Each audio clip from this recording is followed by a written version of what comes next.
So now that we have mastered all the video settings in iPhone, we have mastered all the different types of shots.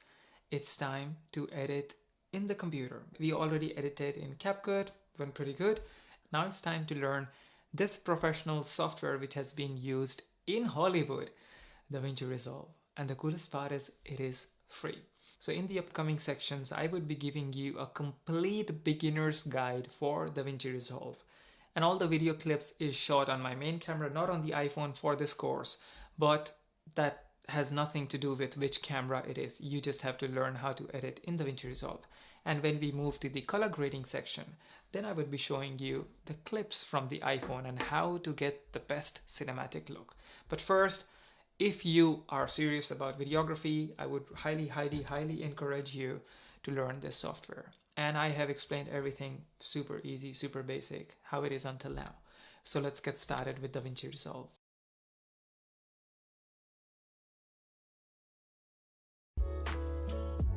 Alright guys, so first thing first, let's open DaVinci Resolve. So I'm using DaVinci Resolve, the studio version, which is not the free version, but everything what I'm gonna teach you, you should be able to do that in free version. So really don't worry about that. So as soon as you click the DaVinci Resolve icon, this thing opens up. I have previous projects here, but I'm gonna start a new project. So I would just click here as a new project. Let's say DaVinci Resolve 18 class. Let's do create. Then this whole page opens up. I'm not gonna make it full screen yet, because in this section I'm gonna be teaching you just few things which is really important, such as project settings, system setting for DaVinci Resolve, some color management technique. I know it sounds overwhelming, but just bear with me. So as soon as this page opens up, I am gonna go here in the corner saying project settings, and it's gonna take me to master settings here. So the first thing what we're gonna check is timeline resolution. A lot of beginners, they do this mistake. Even if you have filmed in 4K, your timeline should be in 1920 by 1080p in high definition, because the timeline resolution shouldn't be same as the original video. So if you are putting in 4K, then it's gonna be more taxing on your computer. But if you put in high definition, it should be playing fine. Or if your computer is not that strong, graphics wise, you can also play the timeline in 720p. But we're gonna just go to high definition here and then frame rates per second. So you really have to check what frame rates your videos is shot in. But all the videos for this class, I have shot it in 25 frames per second. So I am gonna put here 25 frames per second, and I wouldn't change anything because I'm using Mac here. The proxy media format is ProRes HQ, but if you're using Windows, it would be something different. And then working folders, this is important. So wherever you have been saving all the other media, you can choose the location according to that. So proxy generation location. So if you're using proxy media, you can choose the location of that. Cache files, you can choose the location of that. Because as you're using Resolve more and more, the cache file would fill up, so you have to keep deleting it. So I have put it here, and gallery stills, I would teach you how to take stills, so this would be here. So this is just to let you know that if you find these folders somewhere in your system, you know where they are and what they're for. So now we are done here. I just changed the frame rate, and it's really important to change the frame rate in the beginning, because once you have imported all the files, then you cannot change the frame rate. So if my frame rate was 24 in the beginning, even if I have imported 25 frames per second, the frame rate would be 24 and I wouldn't be able to change it. So it's really important to change these things in the beginning. Next thing, what are we gonna do? Here, I don't change anything. Color management. So if you're using Windows, this color management is fine. But if you're using Mac, bear with me. If you're using Mac, you should be using this color management, and this gives the most accurate color output from Resolve to your computer. Because sometimes what happens is that you have edited a project in Resolve, you have exported that, the colors looks the same as how it looked in Resolve, but as soon as you upload that on YouTube or any other social media platform or anywhere on the internet, the color kind of fades off. So that's why this color management setting is really important if you're using Mac, especially the output color space as Rec 709A here, because I used to just leave it at Rec 709 scene and it would just look super faded. So yeah, really remember to choose these color settings while you're editing your project. And so I wouldn't change anything here. This is all just general settings. I really don't change anything. For light, nothing. So what I also do is that if as soon as I have chosen these settings, what I do, I go to preset and then I sort of save that preset. So let's see, Adi DaVinci Resolve class. So I have saved that preset, that project setting in a preset. So every time I'm gonna open it up, so every time I'm gonna open a new project, I would just go to project settings here. This page would open up initially, but then I would go to preset, I would go here, I would go load. So by doing that, what's gonna happen is it's gonna save me time, and then I'll be sure that I have the right project settings. So if I go to color management, all the settings are there. If I go to master settings, this is 25 FPS, high definition, not in 4K, and all these things are the same. That's why the project settings is literally one of the first step which you should be changing when you're using Resolve. And if you're using Mac, there's also one more thing you should be changing. You go to DaVinci Resolve here in the corner, you go to preferences, and then here you should just do auto, and I would go here, media storage. So this is like the export file settings. So I have put it here, and all the other medias from Resolve, all the cache folders and everything, they just go to Adi and movies. But you can choose your own path. You can just put add here and choose your own path here. And the most important setting, what I'm gonna show you is this one. This I would just leave here. We go to general, and if you're using Mac, you should do use Mac display color profile for viewers, and also take this one, automatically tag Rec 709 scene to Rec 709A. And yeah, if you want to let the system check for updates, you can do that. But these two are really important to tick if you're using Mac, because again, everything would look really nice and crisp in DaVinci Resolve, really nice and saturated. And if you don't tick this one, as soon as you export the file, the output files would be a little bit desaturated. It has happened with me so many times. I spent so many hours researching why is my project looking so desaturated while it was looking really pretty in Resolve. So yeah, that is because of this. But if you're using Windows, don't worry about it. So yeah, that was the project settings.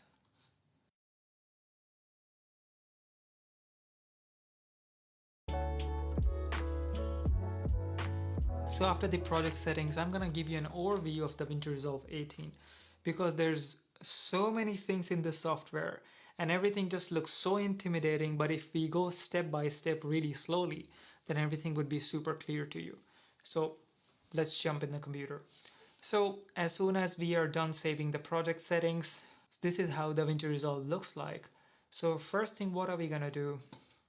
You see these things at the bottom. I am just gonna make it full screen.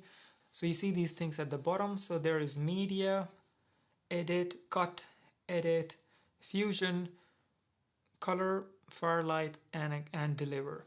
So what I'm gonna do, I'm just gonna give you a brief introduction about all the tabs here so that it's more clear to you that what is coming in the future sections. So the first section where we're gonna go is media. So this section we use generally to import all the media from the system. And you have all the media files here, and then you go forward. So by forward, we go to edit page. Edit page is mainly used to trim all the clips and then put them together, but cut page. But I do that in the edit page. So I do not use the cut page. I jump straight to the edit page, because all the cutting and trimming the clips and putting them together, you can do that in edit page. So why should we go to cut page? And then after editing, we go to the Fusion tab. So in Fusion tab, we do a little bit of animation, a little bit of text tracking. It's like an After Effects for Adobe. So here you kind of do more advanced work, something like sky replacement or something like text behind the object and things like that. So yeah, we would also discuss Fusion as well. So yeah, wait for it. And the next one is my favorite section, color grading, which is DaVinci Resolve is famous for. So we're gonna go in super depth in color grading, and after you're done with color grading, you would have everything clear about this software. And then we go to Farlight. So Farlight is the page where you sort of edit audio, make your audio a little bit more crisp in Farlight page. And then we go to Export. Export page also looks a little bit intimidating because there's so many different formats, there's so many different settings. What you should be knowing to have the best output from DaVinci Resolve. And we're gonna go through each tab in detail. So yeah, don't worry. So these are all different tabs, and we make use of all different tabs one by one to have a complete video project in the end. So yeah, that was the introduction to all the tabs, and I hope it's clear. If it's not clear, don't worry. In future section, we're gonna go in each tab in detail, and we would be editing an entire project. So it would be super clear to you by the end. So in the next section, I'm gonna be teaching you how to import the media from your computer in the most efficient way.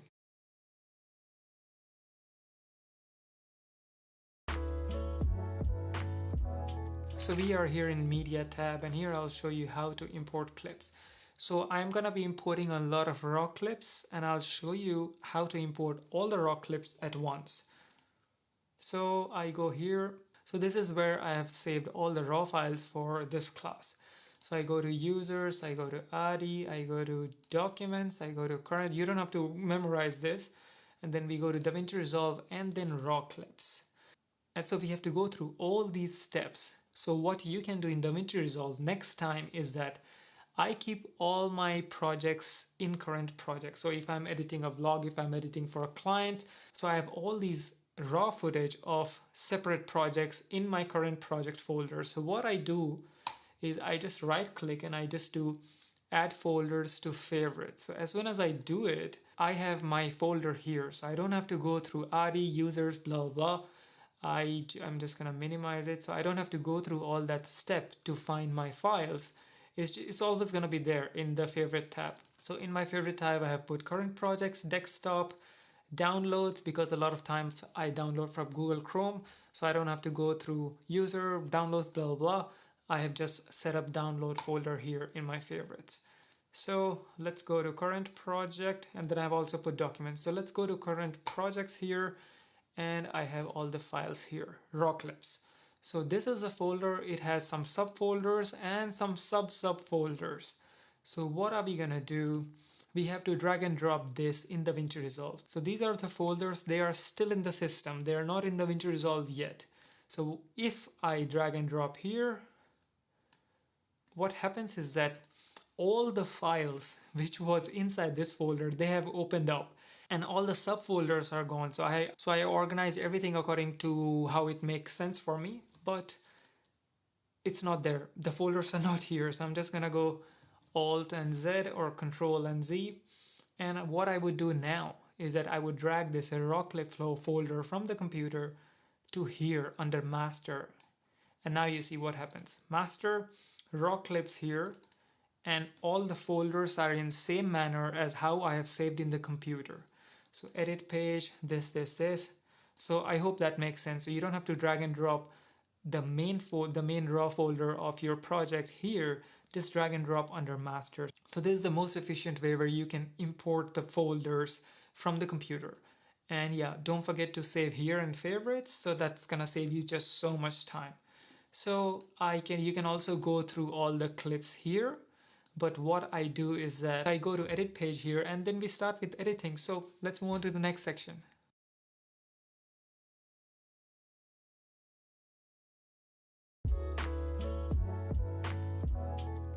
So now we are in the edit tab where the magic happens. So edit tab, in my opinion, is the most important part of DaVinci Resolve, where you sort of mold the whole project.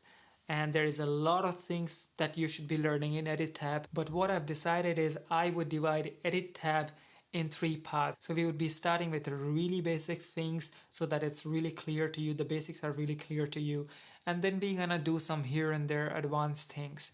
And if you have any questions while you are learning this project, comment down below and I would be really happy to help you with. So let's go to the edit tab. So the first thing what we're gonna do is I would be just giving you an overview of the edit tab.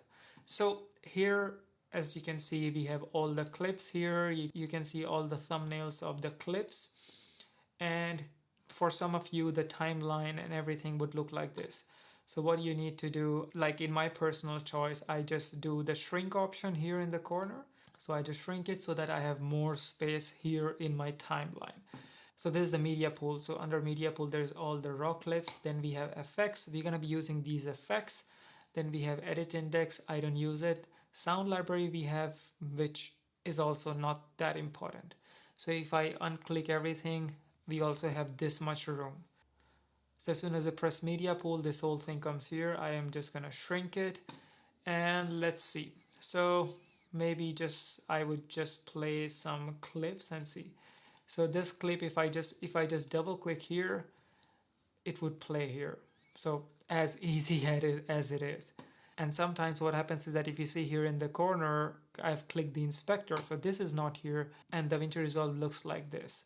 So here what's happening is that one playback would be the playback from the raw clips, and here the playback would be from the videos in the timeline. But I really don't do it that way because I don't think that's very efficient, especially if you have a small monitor to work with. So I just go single viewer mode and I go inspectors. Single viewer mode, whatever you play, it's gonna single viewer mode, whatever you play, it's gonna play. So these are the raw clips, and in my opinion, the most efficient way of just organizing everything is I just put media pool here, and then my media I can see here. You can also sort of collapse it, and you can also change the size of the thumbnails, and you can also just make it a list or make it like that, but I just put it here. And this is fit. You can also zoom in and out. To zoom in and out, you can also just scroll your mouse and it sort of zooms in, but I just put it to fit. And this is the name of the clip. I have named it stabilization because we're gonna stabilize this clip obviously. And then here is mixer. So mixer is the audio mixer. Here is metadata. It's gonna show you the information about the clip. So if I click on this clip here in metadata, it's gonna show me all the information about the clips. It's gonna film in S264. The color space is 422. It's 25 frames per second. It's not a 4K clip. It's 1920 by 1080. And if you go to inspector, there's all different options what you can play with to get the best output in DaVinci Resolve. And there's just so many features what you can do here. And then we go file here. You again get the information about the footage. So I will just leave it to video. And then down here is the timeline. So let's drag and drop the footage and we'll see what we can do. So that was the overview of the edit page. Now what I'm gonna do, I would be just dragging and dropping the clips in the timeline and show you how to edit them. So for dragging and dropping, I have kept all my files in the basic edit clips. So I would be just opening here. So all the files would be in the description. You can just click the link and you would get all the files. And I would really encourage you to have same folder structure so it's not confusing to you. So what I'm gonna do, I would be opening this first file, the A337. Our daily ferry tickets. Can you start again? Oh. So we just got our ferry ticket. It's a day ticket for 15 euros per person. You can travel unlimited to all the main places here around Lake Como. So say for example, I just want this clip until here. So what the long cut way is that what I'm gonna do, I'm just gonna drag everything. So let's show you again. So I have just clicked here and I'm just gonna drag this whole thing in the timeline, and I would just make it a little bit bigger. So I have the audio graph here. And then also one more thing, what I'm gonna do, I would be just clicking here, and you see now it's like by clicking these options, you can change the graph of the audio. So I would just increase the audio graph here. So yeah, just by clicking here, you see you can change the view. So I don't like this view. I just keep all my graph in the middle. I just leave it like that. And you can also change the view of this bar. So I like to see the video thumbnail throughout the whole bar so that I know that what video clip is it. Or you can also just leave it solid, but I just leave it here. And with this audio waveforms, I sort of turn it off. So if you cannot see the audio waveform, which means that you have not turned this on. And this is for the subtitles, which we're gonna talk to you about later. And this is just stacked timeline, so which I would be also showing you later. So here I have dragged and dropped this clip in the timeline, and here there is lots of options which you can see just above the timeline. I'm going to talk to you about that as I go with the editing. So let's watch this clip again. Our daily ferry tickets. Can you start again? Oh. So we just got our ferry tickets. It's an. So as we can see from the audio waveform is that this part was where I said, can you start again? And here the actual video starts. So I just want this part to be in the main video. So what I'm gonna do, I would just select this, and then I would go here to the blade tool. This is the blade tool, and the shortcut here is C. So I would go here, I would just cut this, and then I would also just cut the bottom. So now if I just come here, you can see that there is a little cut. And then what I'm gonna do, I'm gonna go to this arrow here, and then now it's arrow. If I clicked on the blade, it's blade as soon as you go on the clip. So I'll go back to the arrow, I'll select these two, and then I'll just press delete or backspace. So yeah, and then what I'm gonna do, I'm just gonna drag this whole file to the beginning of the timeline. So yeah.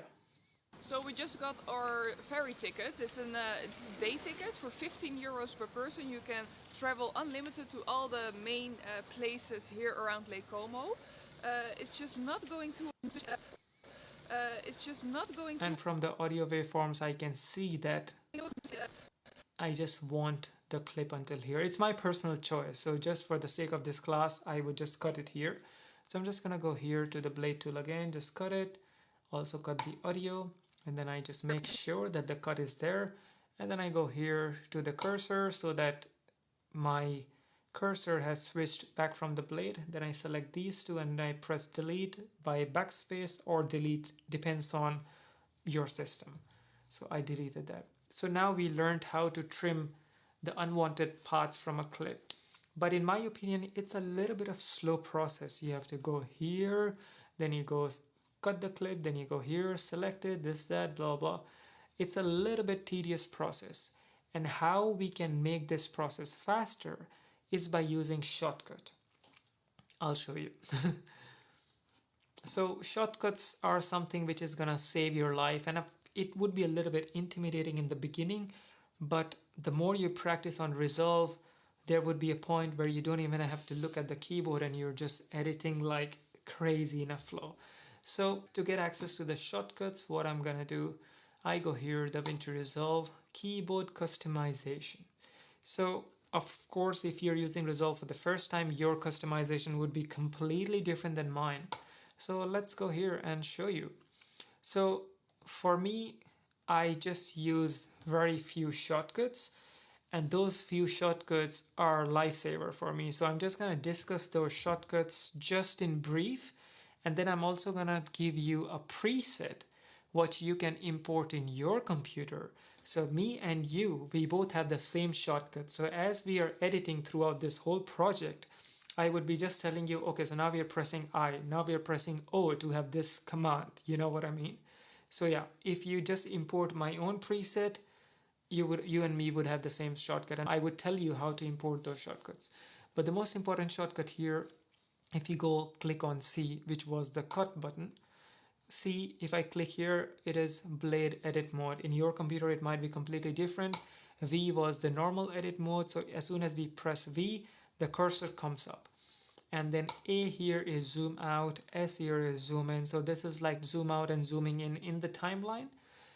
And Q, trim start, W, trim end. So I know these things wouldn't make sense, but I would really encourage you to import my shortcuts so that as we are going through the class, we both are on the same page. So how to import my shortcuts here is that I would just go and export this preset. I would export this one, DaVinci Resolve ADI, and I would go to desktop and I would just save it here. And now what I'm gonna do, and I would also leave this preset in the description below. So what you should be doing is that as soon as you open keyboard customization, you go here, import preset, you go to desktop, DaVinci Resolve.txt, open. So yeah, enter name, mapping preset. I already have this, so I'm just gonna keep it to a different name. So now we both have the same preset. So now you have all the preset. Let's jump back in the timeline, and now I'll show you how much faster you can do everything what we did, and it took ages.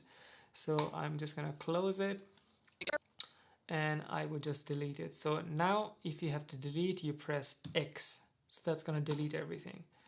And now if I have the raw file here, so if I play here, I've just clicked here. So now we have nothing on the timeline. Let's listen to this audio again. Our daily ferry tickets. Can you start again? Oh. So we just got our ferry ticket. So from here, so this is my girlfriend. So so from here, I'm just gonna start like this because I know that she has started talking from here. So we just got our ferry ticket. It's a day ticket. So you see what I did here. So if I know that this is the input point, what I have to use for this project, I'm just gonna press I. So as soon as you press I, there's a little dot here, and this part is unselected. Yep. And now if I just drag, look in the timeline. It's day tickets for 15 euros per person. You can travel unlimited to all the main places here around Lake Como. And I just need the clip here. So to put an in point, I pressed I, and if I want to press an out point, what do I press? You guessed it right. Oh, so now from this entire raw clip, we just have this section selected, yeah? And now what do? We move this timeline bar here. We go to this raw clip. It is still selected. If I want the audio and video to be in the timeline together, I'm just gonna drag this from here. Or if I just want the video, then as soon as you go on this raw clip here, you have this video option. So you can either drag the video, or if you just want to drag the audio, there's a waveform option. You can just get the audio from this raw file. So there are a lot of cases where sometimes we just need the video clip or we just need the audio clip. So just by clicking on either of these two, you can either drag the video or the audio in the timeline. But in this case, we want both. So how am I deleting this? I'm just pressing Command and Z. So I'm just gonna drag this clip here because I need both. And you see this thing, the link. There is like a little link sign here because these two things are from the same clip. That's why there is a link here. So if I click here, link section, and now if I move this, now if I just click on the video bar, it's gonna also move the audio. But if I sort of unlink things, it's just gonna move the video file, not the audio. Because they were the part of the same clip, here it would say that my audio is sort of lagging minus 4.12 seconds behind. And if I keep them together, you see, as soon as I drag, it says here how much the audio or the video is lagging or they're forward. And if I just go here, now they're together.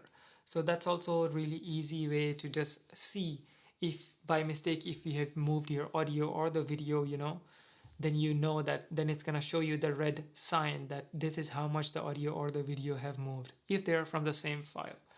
And you can also link different clips together. So say for example, if this video clip and this audio clip was from different files, you could also link them. So you go here, then you go right click, and then you go link clips. Yep. So because the clips were linked, now they're unlinked. So if I just go here and you can link them. So now they're together. But if I sort of unlink them, so now it's not gonna show the red mark.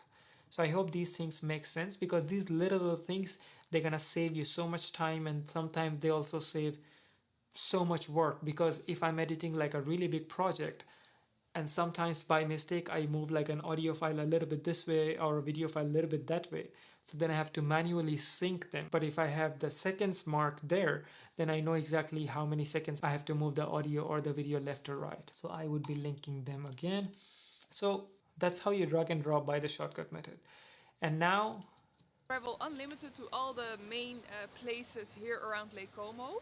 So now what I want to do is that as soon as I am done importing the talking shot, I would be just putting some B-roll clips. So if I see this clip, say if I just want from here, and then I keep playing, it's a slow motion clip. So this clip is already in slow motion because I have filmed this in SNQ mode in my Sony camera. But in the coming sections, I would also show you how you can convert a normal clip in slow motion. So just bear with me. So from this clip, there's no audio because it is filmed in SNQ mode. So you can see there's no audio here. If I zoom in, so from the shortcuts, you can also zoom in and out of the timeline from the shortcuts that you have imported. So if you press S, you can zoom in the timeline. If you press A, you can zoom out of the timeline. So I would just zoom in and I would see that there's no waveforms. Unlike there's no waveforms like how we had in the first clip. So then we can also just delete the audio because it's just taking room in my timeline. So I'll just press X. And then what happens is that, okay, in the beginning I decided to import this whole clip, but now I've changed my mind and I just want just this clip from here. Yep. So now what I would do, you can either go and press C, cut with the blade tool, then press V, select this, and then press X to delete. Yep. But there's also a shortcut for that. So I'm just going to go Command Z, undo. So if I want my clips to be starting from here, and if I want to trim this part, what do? I press Q. Q was the shortcut called trim start. So as soon as I press Q, it's just going to trim everything on the left side of the timeline. And if I go here, and if I don't want this part, then what I'm going to do, I'm just going to press W. And by pressing W, magic happens. So it has just deleted the right side of this clip. And now if I want to drag this here, I can also do something else. So as soon as I click in this gap, there's like a light gray bar here, and I press X. So this X is also acting as a delete button, and X is also acting as a ripple delete. So what ripple delete does is that it sort of closes the gap between the footage. So I'll just press X, and then it sort of ripple deletes. Or there is one more shortcut way where you don't even have to press ripple delete. So I'm just gonna show you. So I'm just going undo, undo, undo. So I would delete the audio, we don't need it. So now what I would do, you can see that here my cursor is in the selection mode because we have pressed V. But there's also one more mode. If you press B, you can see that this red thing moved here. And this is called trim edit mode. So in this mode, what happens is that you can see that my cursor changed from arrow, and I press B again, to this thing, to this parallel looking thing. What's going to happen is that you would be able to trim this part, and my clip would also move close to here. So I'm just going to press Q. You see? So before, what we were doing is we're just going to trim with Q and then we do ripple delete. But if you are in trim edit mode, then you can just press one button and the clip would automatically move to the clip on the left. And same thing goes for this side. So I'll show you. So if I want to download this clip also in the timeline, I'll just start from here. So I'll just set up input point. I'll press play. And I just want the clip until here. Yeah, I'm just going to drag the video because there's no audio in this file. So I would be dragging here. Yep. And let's go back to the previous clip. So in this clip, if I don't want this section, and if I am in the trim edit mode because I pressed B, and now if I press W, which is the trim end, it's just going to trim things on the right, and also it would move the clip which was behind that towards left. So imagine it's just going to save you so much time. And if I go here again and say if I want from this part, I don't want this part, I'm still in the trim edit mode because you can see these parallel lines. I would press Q. This clips move here. how easy it is to just trim and cut by just using these few shortcuts. And I would just press Command and S just to save it. So yeah, this is how you can import the files in the timeline, and then you can just trim them by like just pressing 2 or 3 buttons. And now what I'm gonna do, I am just looking to import more clips in the timeline. So here I'm talking again. So let's see. So guys, 2 minutes of walking. So guys, 2 minutes of walking in this village, and we already found a nice photo spot. Leave your tripod or camera on the bridge. You have this whole village in the background. So cool. But if you come in the morning, then only you can get nice views. Because I can imagine this place in the afternoon or even around like 10 or 11. Packed. It's gonna be super But packed. also the sun is from that side. So Yeah. really So what I want to do, So guys, 2 minutes of walking. So guys, 2 minutes of walking. so I would be starting here because I did some mistake in the beginning. So guys, 2 minutes of walking in this village, and we already of walking. So guys, 2 minutes of You know what? walking. So guys, 2 minutes of 2 minutes If I'm of not walk- sure, because I don't see the audio graphs, it's really hard for me to track where I have started talking and that talking is right. So I'm just gonna drag from here. I just press I and I'll just press O, and I'm just gonna drag this file in the timeline. So guys, 2 minutes of walking in this So village, you and we see, I am just zooming in and out by pressing S and A. walking. So guys, 2 minutes of walking. 2 minutes of walk. 2 minutes of walking. So yeah, I want this clip from here. So what I'm gonna do, I'm still in the trim edit mode. You can see the parallel line. So I've just pressed Q, easy peasy. And let's see, where do I crop? But leave your tripod or camera on the bridge. You have this whole village in the background. So cool. But So as soon as I say so cool, then I want to end this clip. so cool. But So you can already check from the audio waveforms where you have to cut. So if I want to cut here, I'm just gonna press W and cut. And I also want to do one more thing here. So as you can see, all these clips are on this video one line, and all these audio clips are on the audio one line. So what I want to do, I also want to put a clip on top of this clip where I'm saying that it's beautiful. leave your tripod or camera on the bridge. Village, and we already found a nice photo spot. Leave your tripod or camera on the bridge. You have this whole village in the background. So when I see you have this whole village in the background, I want to put a clip on top of this clip. I'm just gonna do it so it makes more sense. So I want to put this clip here.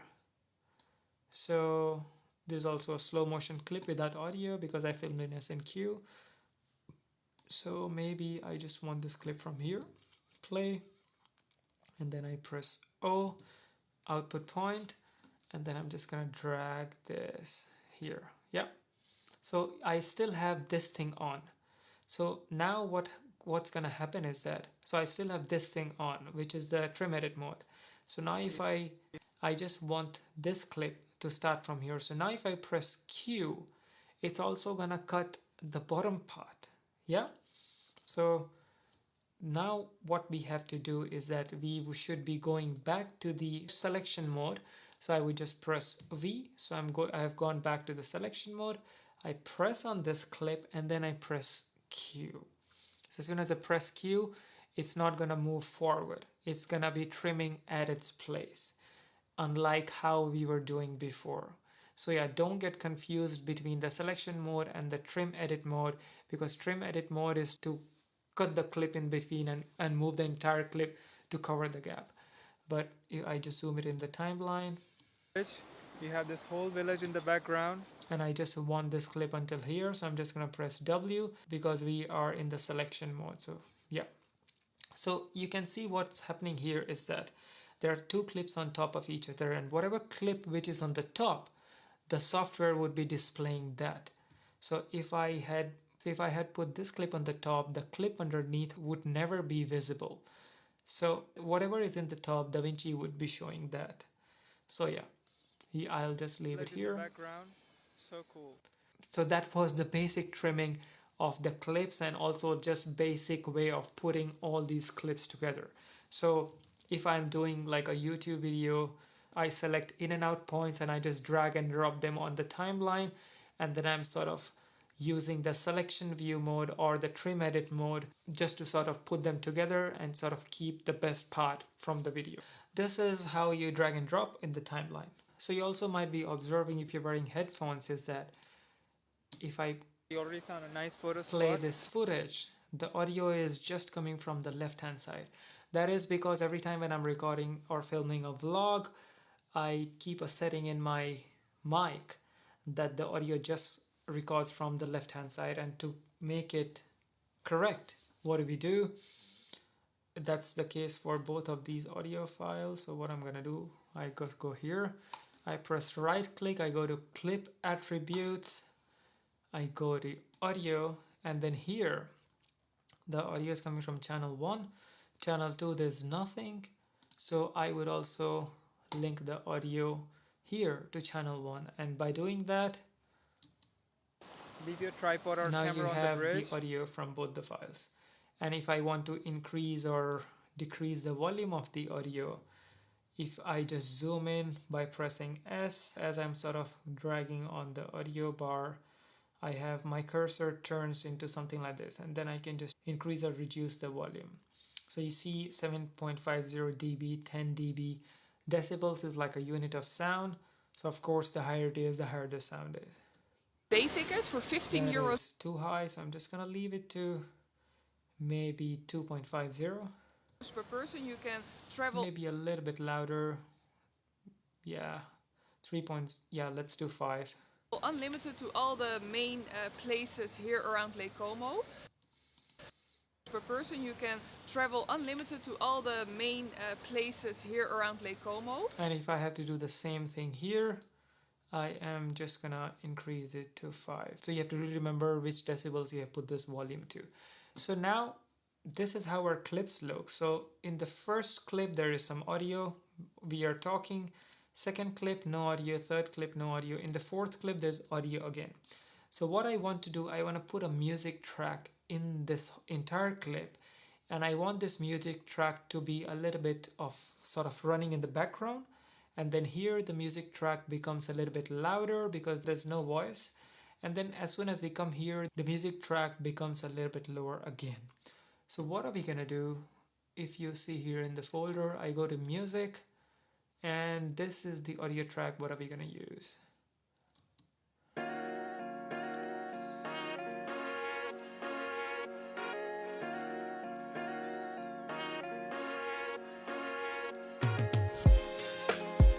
So what I would be doing in audio as well, you can do the same method, in press in and out point and then drag it on the timeline. So what I would be doing, maybe I need the clip from here, so I'm just gonna press in point, and then I know how is it gonna play. So I'm just gonna drag the cursor and maybe press O point here.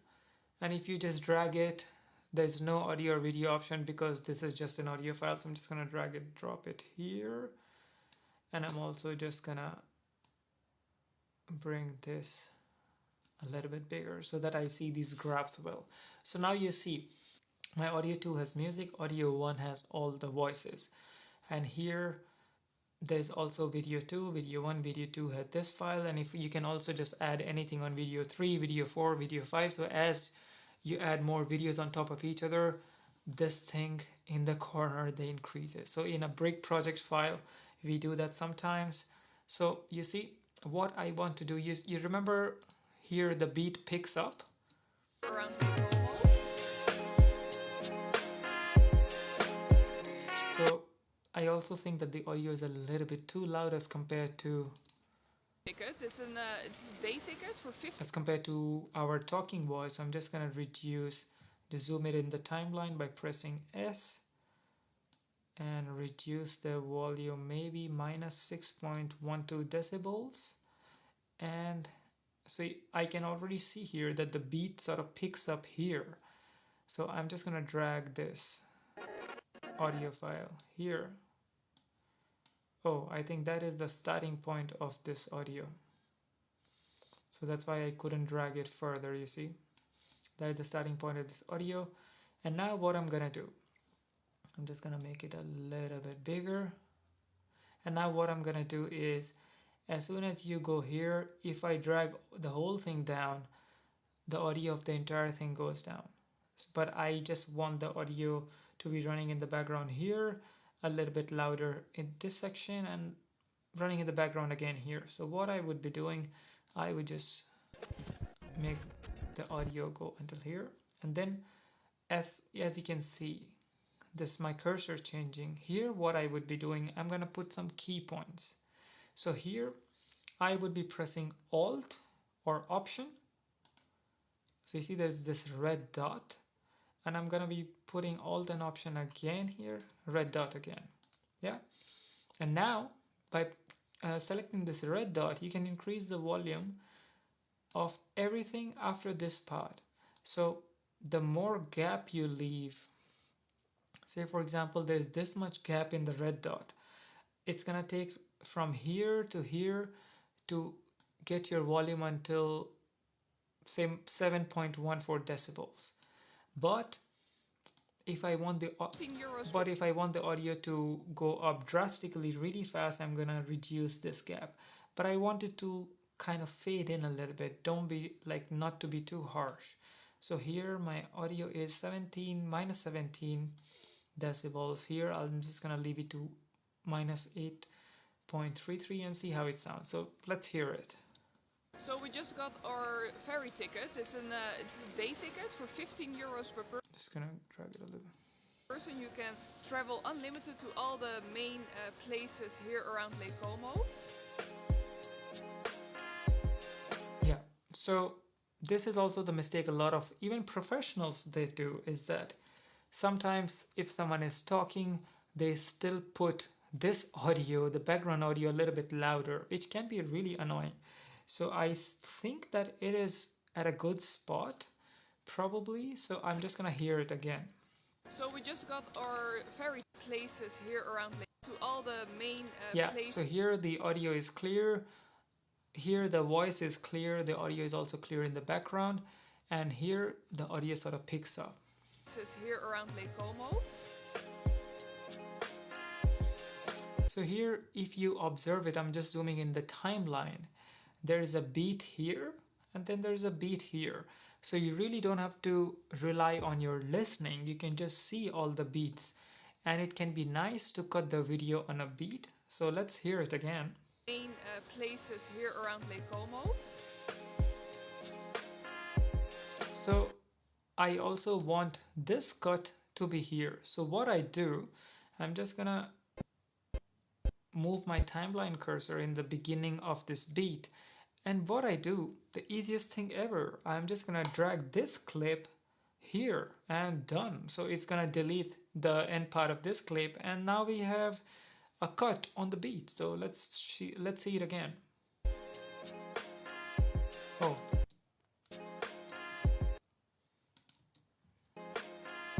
I think it's a little bit, I think this is the actual beat. So let's go again, and then I can also just increase this clip until here. Yeah, now it looks nice. Lake Como.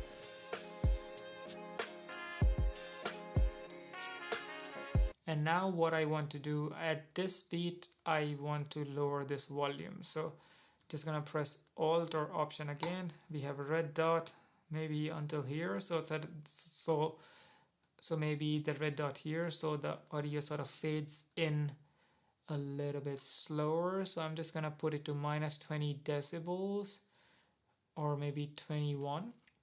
And then what I would be doing, I am just gonna select all these things, and I'm just gonna drag it here. So let's see how it looks.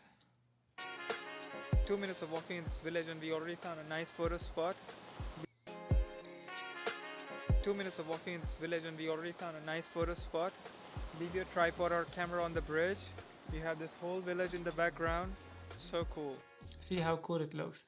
And now what I want to do, as I am sort of ending the clip here, I also want the audio to fade out a little bit. So there's one way is that you have 2 points by pressing Alt, and you can let it go down, down, down.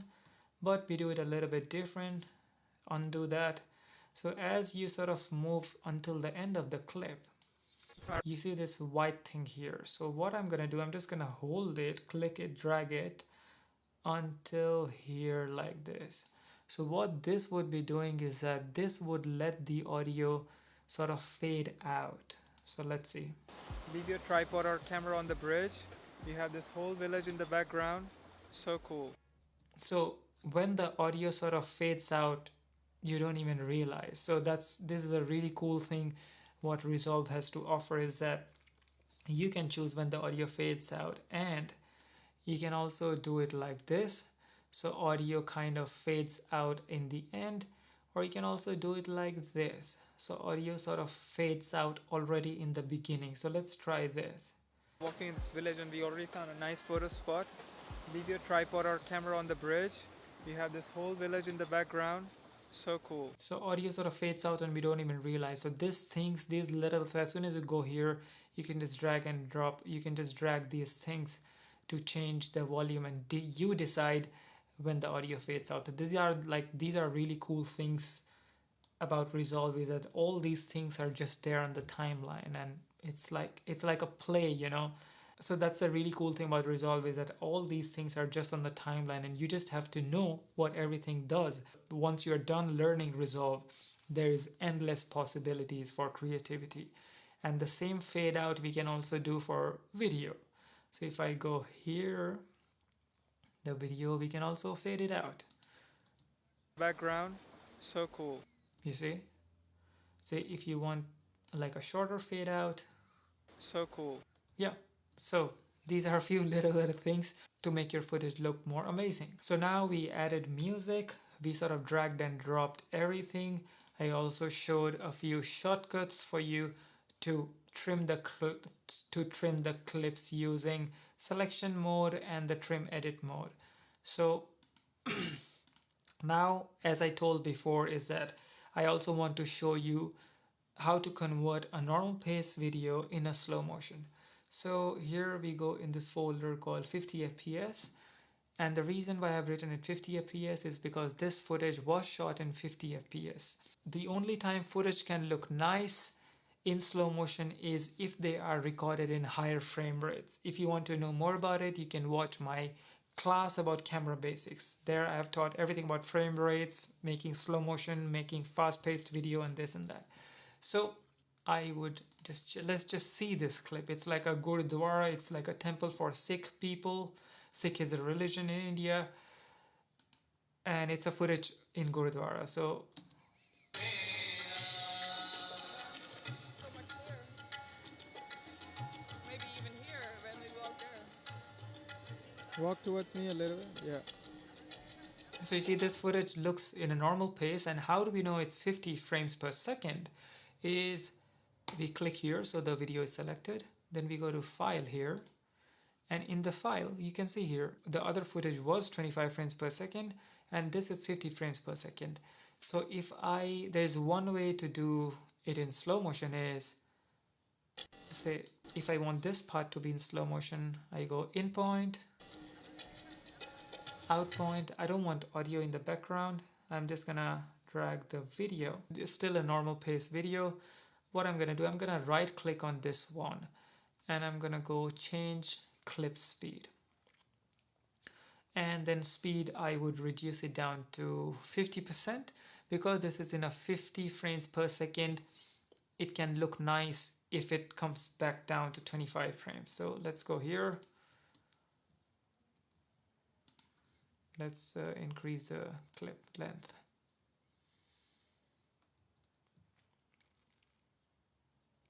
This looks nice, but there's also, this is not the most optimum way to make a footage slow motion. I'm going to show you. So I'm just going to delete it, press X, go to the clip here, right click on the clip, go to clip attributes here, and then I go to video, and here you see video frame rate, it's 50 frames per second. You can change it to 24, 25, 23.976. So if in the beginning, if I have chosen the frame rate of the project to be 24, then I would have selected 24, but we have chosen the frame rate to be 25. So I'm gonna press 25 frames per second. So now I'll show you the magic. So I'm just gonna press the raw clip here. So you see now the raw clip is already playing in slow motion. So you don't have to go to the timeline and then reduce the speed.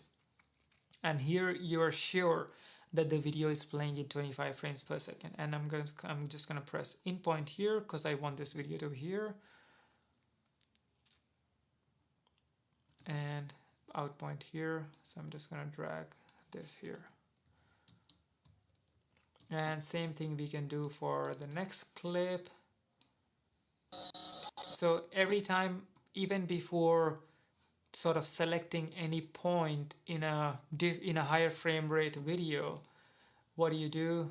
Clip attributes, video frame rates to 24 or 25 depending on what have you chosen as the timeline setting.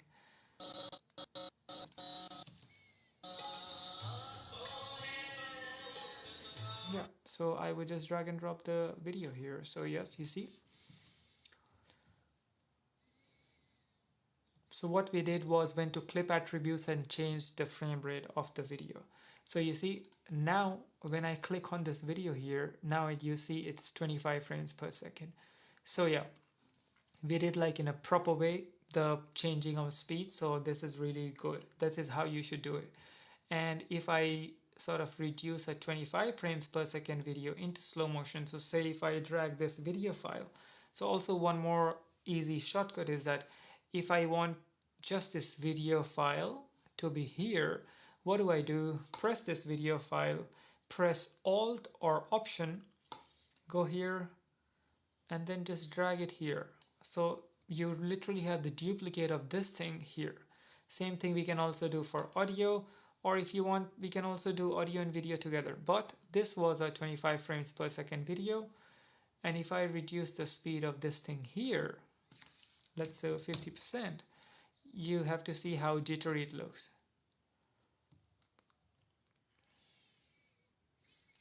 You see there's how much blur is in the video now.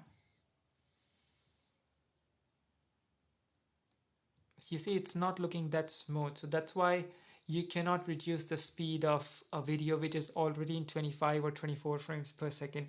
You can only reduce the speed of the video which is in a higher frame rate like 50, 100, 200, like that. So I'm just gonna delete it. So yeah, that was it for the editing tab part 1. This was literally the basics of what you can do in the edit tab. Even if you know just this much, you can still do a lot in DaVinci Resolve. But in the upcoming section, we're gonna dig deep in the edit tab and I'm gonna show you some really cool things. So stay tuned and let's move on to the next section. So I hope you learned some basic stuff in the edit tab part 1. So now we're gonna be doing a little bit of advanced stuff in edit tab part 2. So let's jump in the system and I'll show you some really cool stuff. So in the last section we did this basic edit and everything we did was just dragging and dropping in the timeline. Didn't touch anything from this side. Yep. So there's also something really important in DaVinci Resolve is the inspector tab. So what I'm gonna do, we were in file because we wanted to see what type of file it is, the frame rates and all that sort of stuff, but we're gonna go to video here. So let's choose a clip. So if I want this clip again here, as I told before, what I'm gonna do, I'm gonna press Alt, click on the clip, and I have duplicate clip of this one. And if I want this clip to be a little bit longer, then I have it here. So it's just a normal slow motion clip and without any audio. So then I'm gonna be showing you from this clip what we can do in the inspector tab. The transformation, these things are really straightforward. Here is zoom, you can zoom in or out. If I zoom out, there's this black bar here.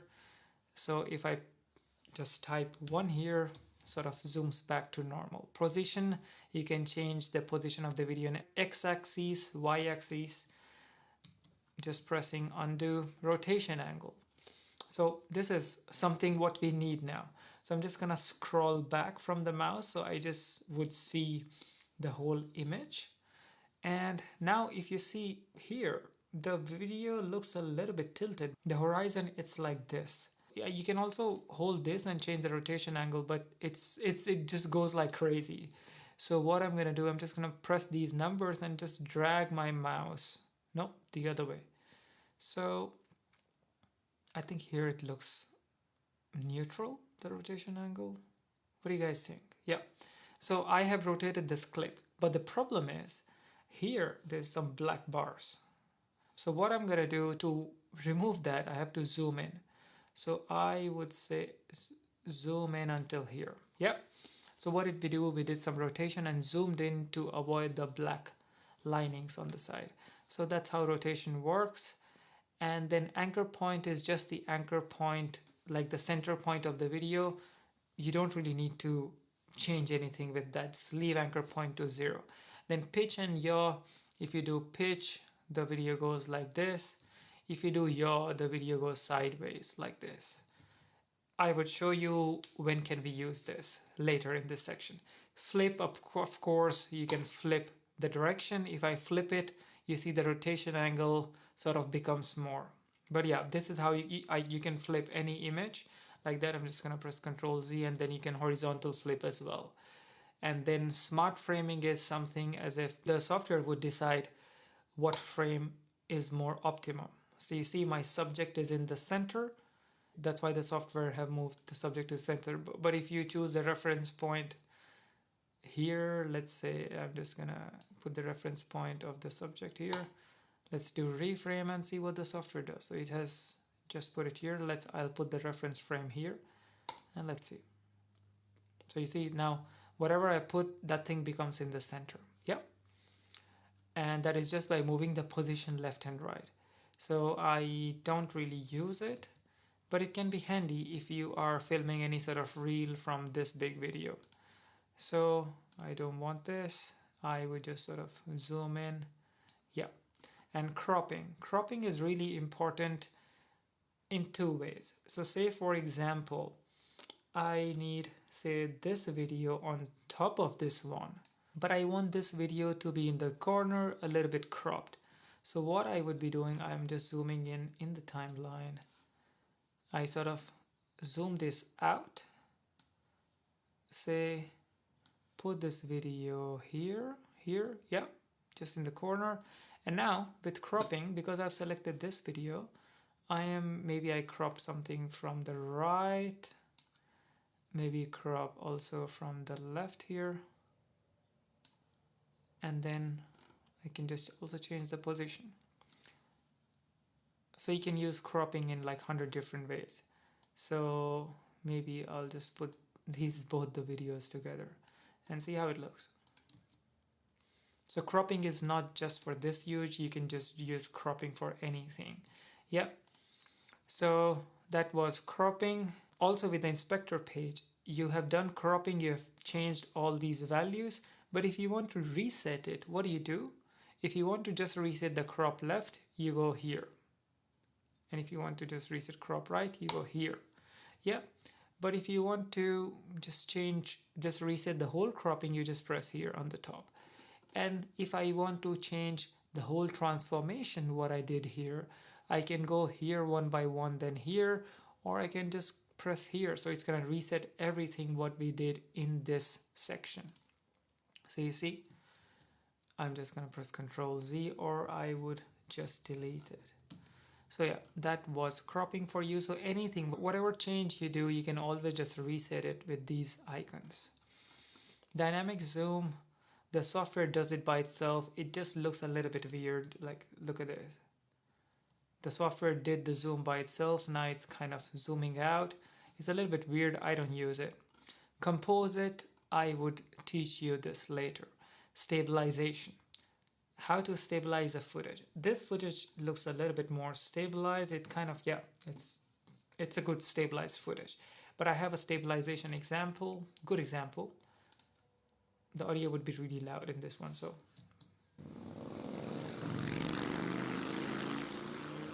Yeah, so I'm not gonna import the audio because that's not important. To learn stabilization.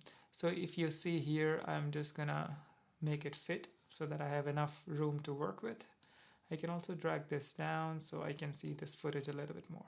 So I'm gonna click on stabilization, and then where's the stabilizer? Here I can stabilize the footage. So just press stabilization, it does a really good job. So you see how much it cropped in. So if I have to sort of deselect stabilization, just toggle here, stabilization off, now it's on. So let's see what happens. It is stabilized, because if you see the non-stabilized one, you see how much shake was there. But there's also a few different ways also you can stabilize. So this was the perspective way. If you go to similarity, the software takes into reference some other things to stabilize. But in this case, you see now it's sort of doing all the warp and stuff. But in some case, similarity works good. And same, you can also choose translation. But in this case, I'm just gonna press stabilize like this, and cropping ratio. As you can see that it cropped a lot. So if we reduce down the cropping ratio and stabilize again, then we see what happens. So you see it's not that stabilized, but if I just do cropping ratio here and stabilize again, it's kind of better. And also the strength of stabilization, if I just maybe go here and then stabilize again, the crop is a little bit less. It's not doing anything. If I just maybe press it here and see. So you can just sort of play with how much stabilization is needed. But what I do, I just use the default option from DaVinci Resolve, because they know the best what is needed for which footage to stabilize. It is a usable footage, because if you see before, it was just garbage. And now if I just toggle it on, stabilize. Lens correction wouldn't be in the free version, so I'm not going to talk about it. So these are a few things what you can change in the inspector tab. So all these things can give you some limitless options to do some video editing. And I told that I would be also showing you composite. I'll show you now. So let's jump back here. Yeah, I just need to show you something cool. Light leak. So this is like a light leak effect. Just let me do it, it's gonna make sense. So I'll press in point here. Oh, so I'm just gonna press here and just drag the video. So now if you see here, I just drag the video, not the audio. So I just need this clip until here, yeah. So now if I play the clip, see what happens. It's here around Lake Como. So you see this clip is literally overlaying on top of these two. So this was the normal composite mode. If I do add, and now if I play it, see what happens. Lake Como. It looks good, but it's not the best. Where did it go? Composite, add or color burn. So these are just different types of how you can manipulate the top footage and let the bottom footage be visible. But in this case, I just want the fire to be going like this. So what I would be doing is I go to screen. So screen sort of gets rid of all the blacks what we had here and would just let the brighter part to be visible. So let's see again. Main places here around Lake Como. And I can also change the opacity if you think that it's a little bit harsh. So if I just go here, so you see it's almost vanishing anyway. So I would just leave it say here and see. Here around Lake Como. So yeah, that's what composite does. So it would literally just change the way how the top video would look over the bottom video. So if I just go subtract, it's gonna look like garbage. If I go soft light, it looks a little bit better. But you see here, all the blacks are also sort of still there. If I go opacity 100, you see all the blacks are still there. But in this case, screen would work best because all the blacks are gone, just the bright area is there, and I just need the bright area. All the main places here around Lake Como. So that was it from the inspector section, but we're gonna come back to inspector section in the next section we would be learning about keyframing. But before learning that, I have some other things to show you on this side. So inspector section done. Let's come here to effects. So now we have dragged all the footage, this and that. There are a lot of really cool effects in DaVinci Resolve which everybody should know, because back in the day people would buy like presets pack, effects pack online, and then they drag and drop. Sometimes it would work, sometimes it wouldn't, but now there's already so many effects in DaVinci Resolve inbuilt. So first we're gonna go to video effects. So for video effects to work, I'm just gonna keep my cursor in the middle. This is just video transition. So how you want the transition from first clip to second clip, you see? So if I just drag and drop here, it's gonna come in between the videos.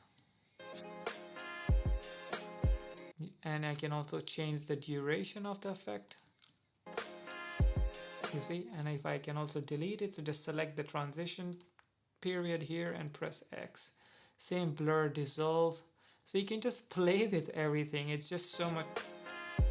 Yeah, you can just play with everything. It's just so much fun, and it literally takes not even 1 second. So there's all these different ways where you can do the transition from first clip to the second clip. Just millions of ways. Look at this.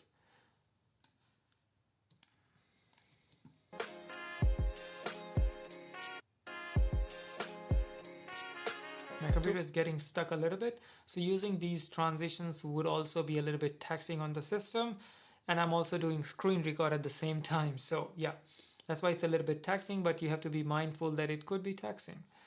And burn away. Look at this.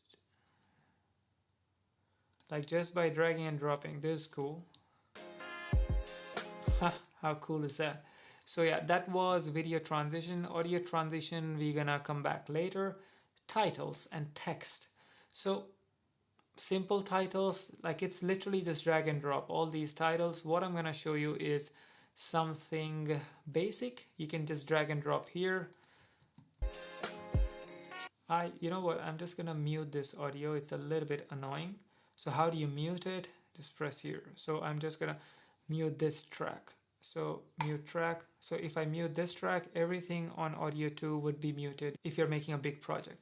So basic title, I can just write maybe text, and here you can change all the fonts and everything, color, font type, size. Tracking is just the gap between the text. Line spacing, if we have text 2. If you want to change line spacing, you can change the line spacing between the text. All the font style, all these things you can change. You can change the position, zoom, rotation, and everything. You can just do everything with the text here by just one click. And stroke is, you can increase or reduce the stroke. I just leave it to 0. I use this thing a lot, drop shadow. So drop shadow, if like now the shadow is literally behind the text, so you cannot see it. But if I sort of bring the shadow here, you see.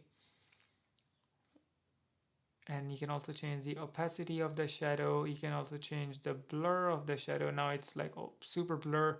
Now it's super harsh. So these things, like, they're just so easy. So you can also change the width of the background. So if I just go here and then width, I can just go here. So you can just set up a background. You can also change the position of this background, change the color of the background, change the opacity of the background. So yeah, there's like tons of just options. You can just customize everything with the text. So I would just delete it. I'm just gonna show you something also really cool. So these are some sort of fancy text. So let's see how it looks. So you see, if you want to say point something out,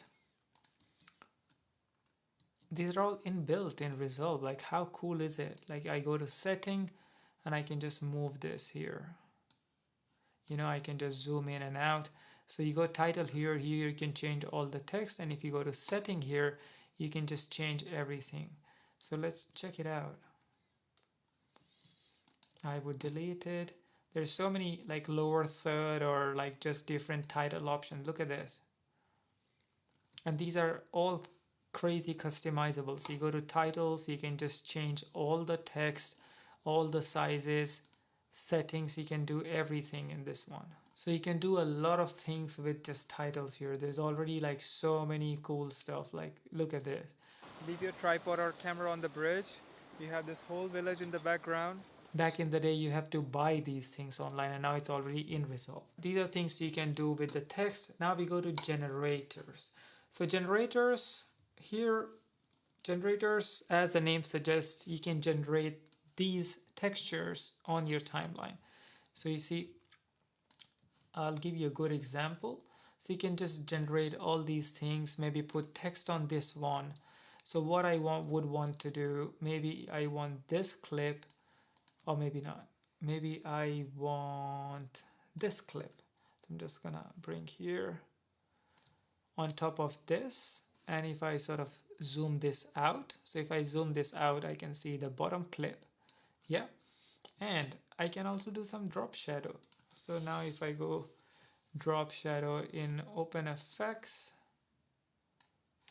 and then I go to effects here to reduce the shadow strength. So you see everything just comes together and make the whole thing look cool. So now we go back to generator. I want to show you some other things as well. So you have grayscale, you have these effects. I usually use solid color for my projects. So solid color, I click here. I go to inspector, and then I can change the color type. You can change to here, or you can have different selector. You can also put the color number if you know the color number. Just experiment with this software. There's like so many things to learn. You can choose any color here. It is just insane how many things are packed in this software and how easily available it is everywhere. If you want like a paper texture, just drag and drop here. How cool is that? You can also sort of maybe zoom this out, put this clip here, and maybe also put this clip here, and then maybe zoom this out and put this clip here. How cool is that? So now you can put like 4 clips in one picture. And then maybe if you want to put text here, there's like limitless options with these effects. And then we go to effects after generators, and now we can do this binoculars effect. You can do this CCTV effects. Like in some video editing, according to the project, you might need these effects. So yeah, say if I put CCTV effect on this thing, so see how cool it looks. We don't have to do any work, just drag and drop. Color border.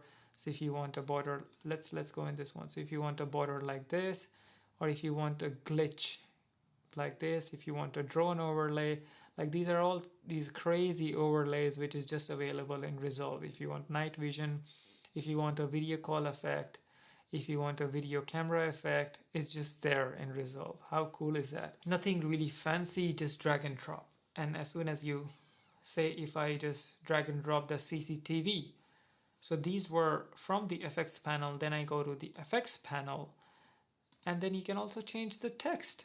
So write text, maybe I just write my name, Adi, or I don't know, just whatever you want to put. And you can also change this timeline. If I just press just something random, you know. So I would just delete this effect. So to delete this, I go here, delete it. Yep, so we are back to our normal footage. And then I go to OpenFX. So here you can do blur if you want to do blur of this video. So I just go drag and drop here, and then we go to effects, we go to video, effects, and then you can change the blur strength, how much blur you want. So anything you drag and drop from here, then you go to effects and change the settings from whatever you have dragged and dropped. So I would delete this. Zoom blur. We need zoom blur. We would be needing zoom blur in the upcoming section. So watch out for that. Radial blur. Just play around with this, guys. There's just so many things. A lot of things would be not available in the Resolve free version, but there's also tons of things available in the free version as well. So yeah, these were a few other effects. So just play around with these effects, guys, and you would learn a lot, and everything you can just change in the effects section here. So here what we have is the audio effect. So we would be using all these effects when I'll be teaching you about the Farlight page, because this page is dedicated to enhance the audio, change the audio settings, just improve the quality, get rid of some errors and stuff. So I will be getting in detail when I'm using Farlight effect, but Farlight tab. But here I'm gonna show you also something cool is, hang on, I would be dragging and dropping. So I have this clip where I have to do some noise reduction, because if you hear it, I would just do clip attributes, audio, put it to audio channel 1 so that we have audio on both the channels. That you don't have to do on your personal clip, but you have to do on the clips from this project if you are using my project files. Press OK and get ready for a lot of noise. So if you have this map, you see all kind of hiking trails with numbers, and you can choose which number to get up. So you see there's a river in the back, and because of that, the mic is also picking a lot of noise from the river. So what do we want to do? We want to do some noise reduction. So we go to effects, we just press noise reduction. Make sure your audio effects is selected. That's how you would see the noise reduction option. So what I'm gonna do, just drag and drop here. So yeah, here what we do, the option is default. If I just play, hear the audio. So if you have this map, you see all... The volume is not gone from the river in the back. If I go dehiss, so then the software would reduce all the audio of this frequency. Of hiking trails with numbers, and you can choose which number. The noise is kind of gone, but it also kind of damps the voice. So the easiest way what I do is I go reset noise profile. So if you have this back to normal, then I press auto speech mode. So here what it's gonna do, the software is gonna do its magic, and it's gonna choose only the speech to be audible to the audience. Of course, it's gonna do its best to get rid of the noise, but it really depends on the scenario, and we'll see how it sounds in this scenario.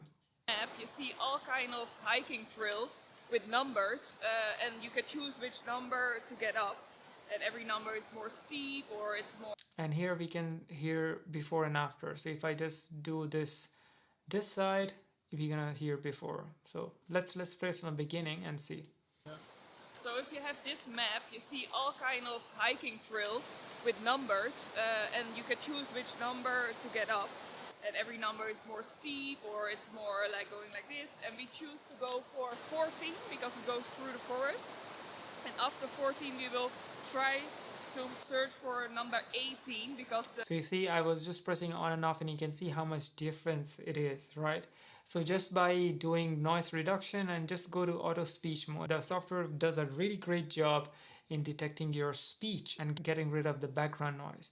But obviously it depends on the intensity of the background noise. Sometimes if it's too much, the software cannot help. You just have to film in a quiet environment. But this helps until some extent. So yeah, that's really great for Resolve. But all the other thing, the de-esser, the de-hammer, some vocal channels and all these things, reverb, all these things I use in Farlight tab. So this we would discuss in the upcoming sections. But yeah, this was it for the edit section part 2.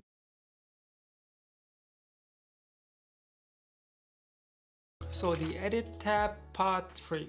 So I hope you're learning well, and if it's a little bit intimidating, it's really normal. If I had to watch this course as a beginner, it would be a little bit too much as well for me, but what I would do is that I would just watch this class again, and if you watch it for the second time, you're gonna catch something more important. If you watch it again, you're gonna learn something which you missed in the first and second trials. That's the learning process. But let's jump in the system and start the edit tab part 3. So now we're gonna be learning something called as keyframing. So if you are editing with me, go to basic edit clips. We have some clips here. So we are hiking here, so I just need the clip from here. So I'm gonna press I, maybe press O. So yeah, and then I have another clip here. I just press I press, oh yeah, so I'm just gonna, maybe this clip is a little bit too long, so I just reduce it down. So what I'm gonna do, I press B, so B would switch to the trim edit mode, and then I'm just gonna press W, so this part also kind of sticks to the first clip. So as you can see is that these both are static clips. I have just imported the video, not the audio, because we don't really need it for the sake of this class. So what we can see is that this is just a static clip. It's like I've set the camera on the tripod, then we walk, and sometimes it could be a little bit boring.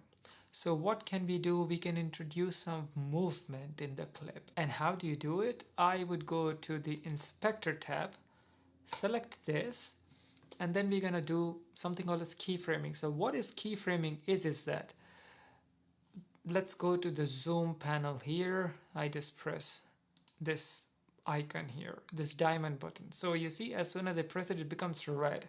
So what does that mean is that the zoom property of this clip 1 is recorded at this position. I'll do the same thing for the position, and as I am going towards the end of the clip, let's end of the clip here, I am kind of gonna zoom it in, yeah?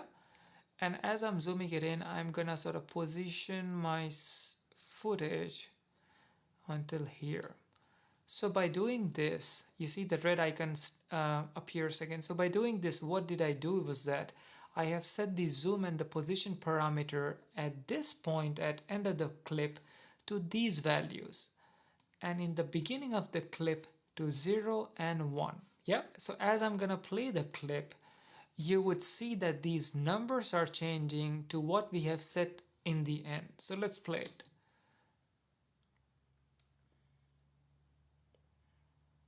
So you see how cool it looks. And we can do the same thing here. So maybe we can do, maybe zoom out. So in the beginning, I'll just put position here and maybe make this clip a little bit longer.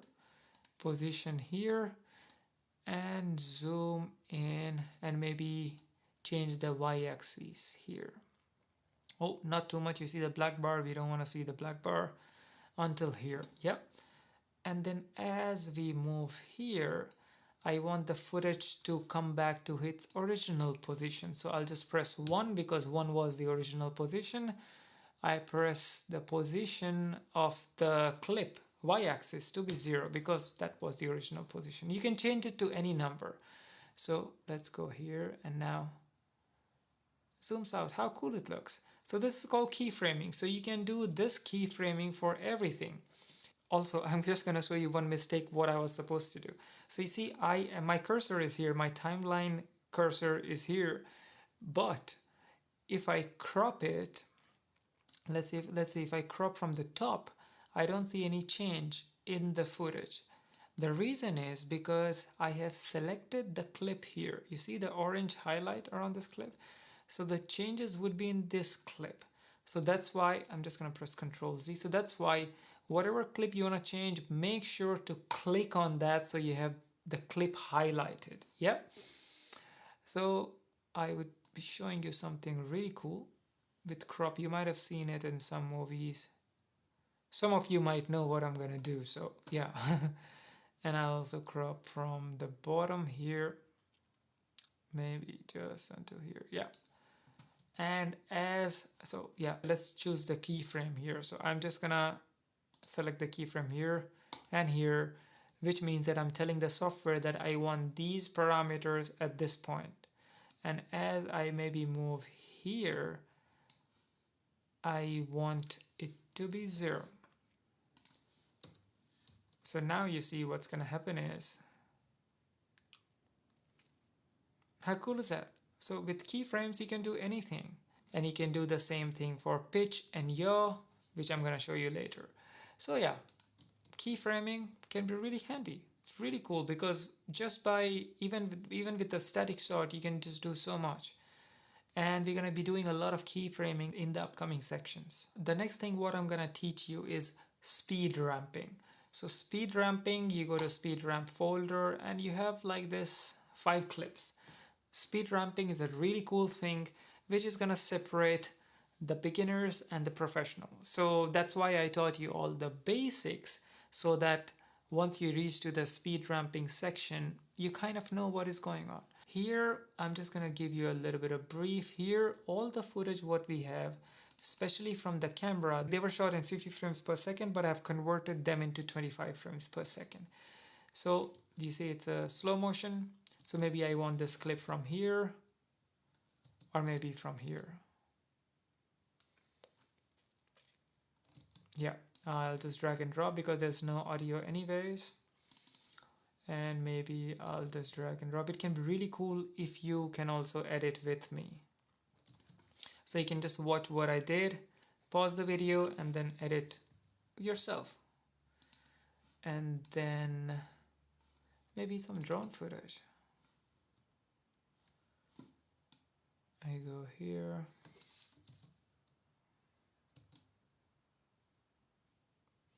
Maybe in point here. An out point here. And I'm just gonna drag it here. And the fourth drone footage. Yeah.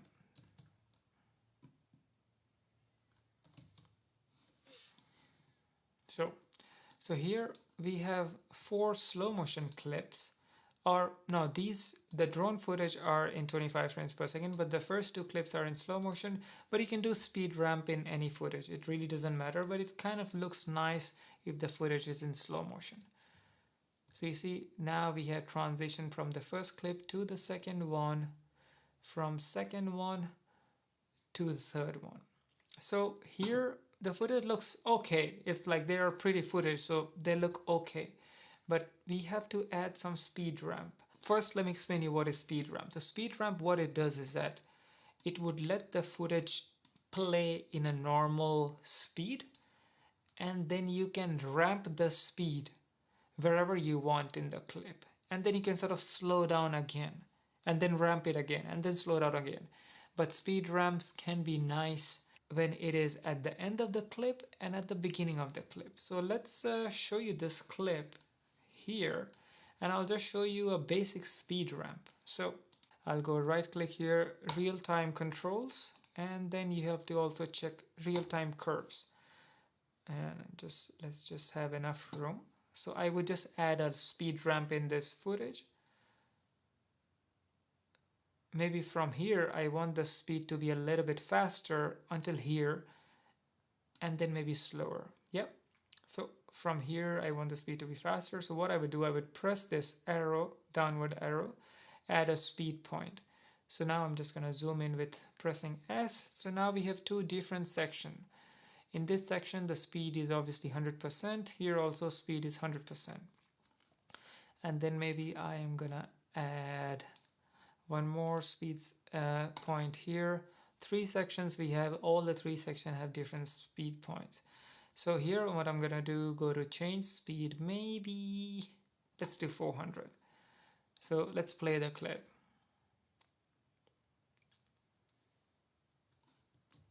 It looks a little bit weird. Maybe we have to increase the speed to 800 and see. So you see, speed goes up and then down, but it's not looking that smooth. So what do we do now? You see this point, I just select this point. I'm just gonna get rid of, I just select this point and I'm gonna select this thing. So what this would do, it would let me increase the speed of this footage a little bit smooth. So you see there's a little bit of curve here. You see here it's just a point and straight line. But as you increase more curve, the speed what we have changed to 400. So from 100 to the speed what we have changed to 800. From 100 to 800, it's gonna go a little bit slowly, a little bit smoothly. Yeah. So I'm gonna do the same thing here. So we are kind of sort of making like an S curve here, yeah? So the smoother the S curve, the better the footage would look. So let's see again and see. It's a little bit smooth. And then we can add another speed ramp. Let's say 800.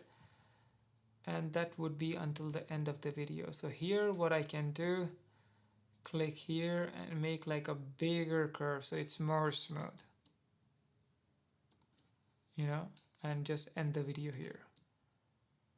Yeah, so that's exactly what we're gonna do here, because it can look really cool when we are sort of putting the speed ramp at the end of the video. So you go here, we ticked real-time control, real-time curves, and I would be doing a speed ramp at end of this clip. So I'll just go, you know what I did, right? Add a speed point, so the speed point is here, and maybe say 200. So I want the clip speed to be 200 after here, and just make it a little bit smooth. So I have drawn like a big line, you see, so it's gonna already ramp up from here, or maybe make it 400.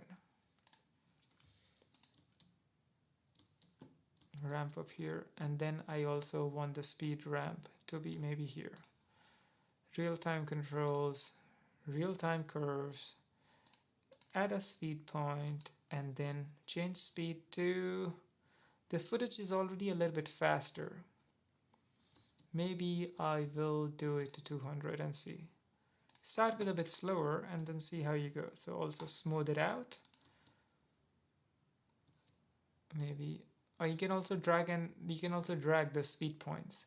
So we shouldn't make it too big, just keep it until the end of the video, end of the clip. And now I just want this clip until here. Now I'm gonna introduce the drone clip. So I'm just gonna introduce another speed ramp. Let's go 400 this time. Smooth it out with this line. You can also change the length, maybe until, or maybe just here. The drone footage. I'll put the speed ramp here. Real-time curve. No, that was not the plan. Real-time controls.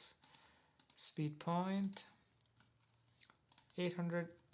What I would be doing, just make it smooth as possible.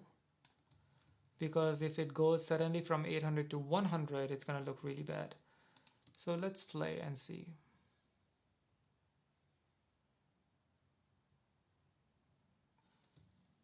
And then again we should be doing, maybe I'll do 800 again.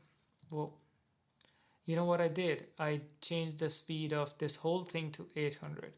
You shouldn't do that. You have to first put add speed point and then change the speed to 800. So it's just in the end. Reset to 100. So it is just in the end, just over here. Maybe I'll put again here 800. It's a little bit of work, but the end result is really cool. So I would just go 800, make it smooth as possible. Maybe a little bit like that. Let's see.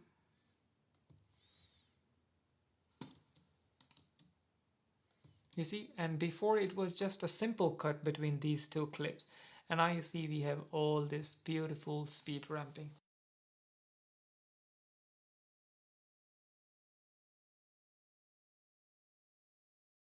And if you cut it on a beat, it looks even better. And you see now, so now this clip is taking so much space. So now what do? Check the cross here, cross, cross, cross. Untick this, untick, untick, untick. And also do the cross here as well. This and this. So now we are back to normal. Because we crossed it, that doesn't mean that our speed ramp would go away. Look at this. It's still there, still looking pretty. So speed ramps is something which can separate you from beginners. And I need to show you something also really cool, because you might have seen a lot of people doing it, which is kind of like a drone zoom out effect.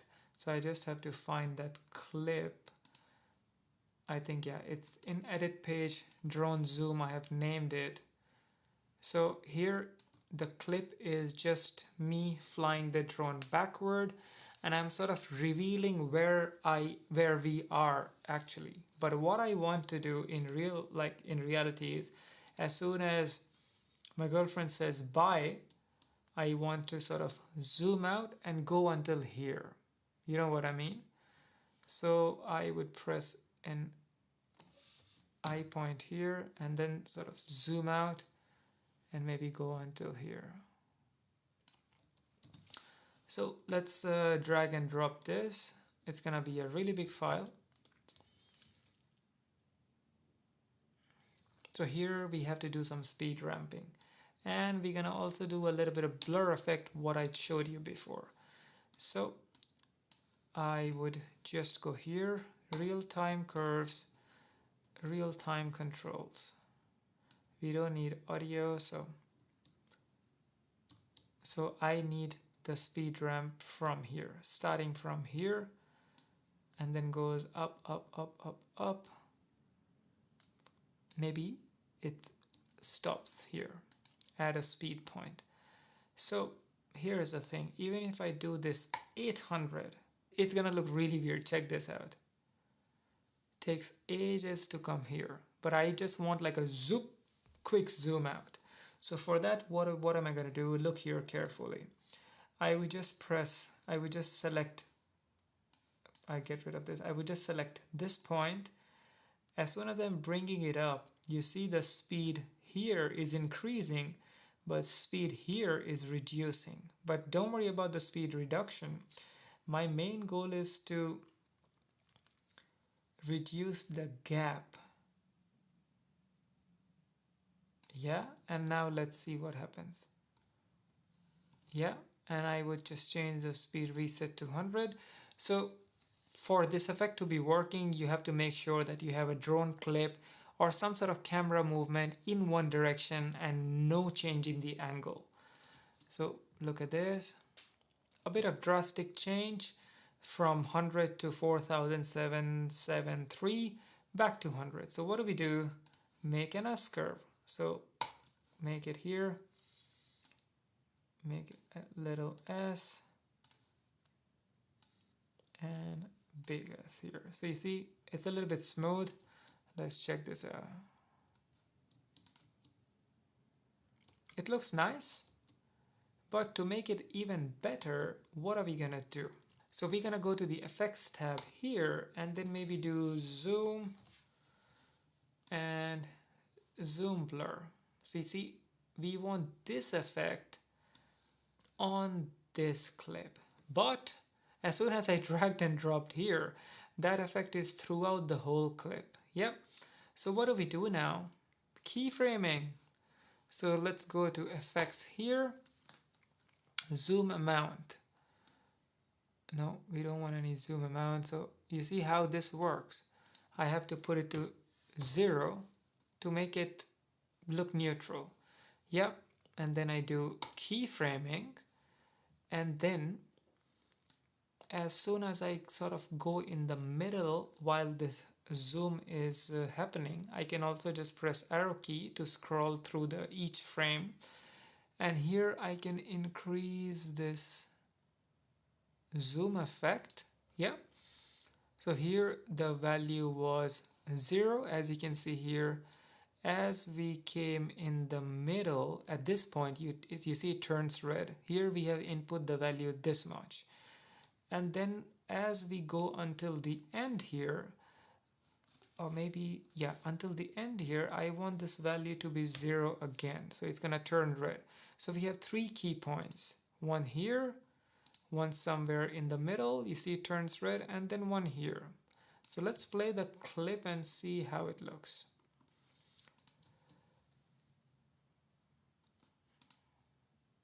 You won't see the difference, but if you go like each frame, then you see that it actually looks really nice.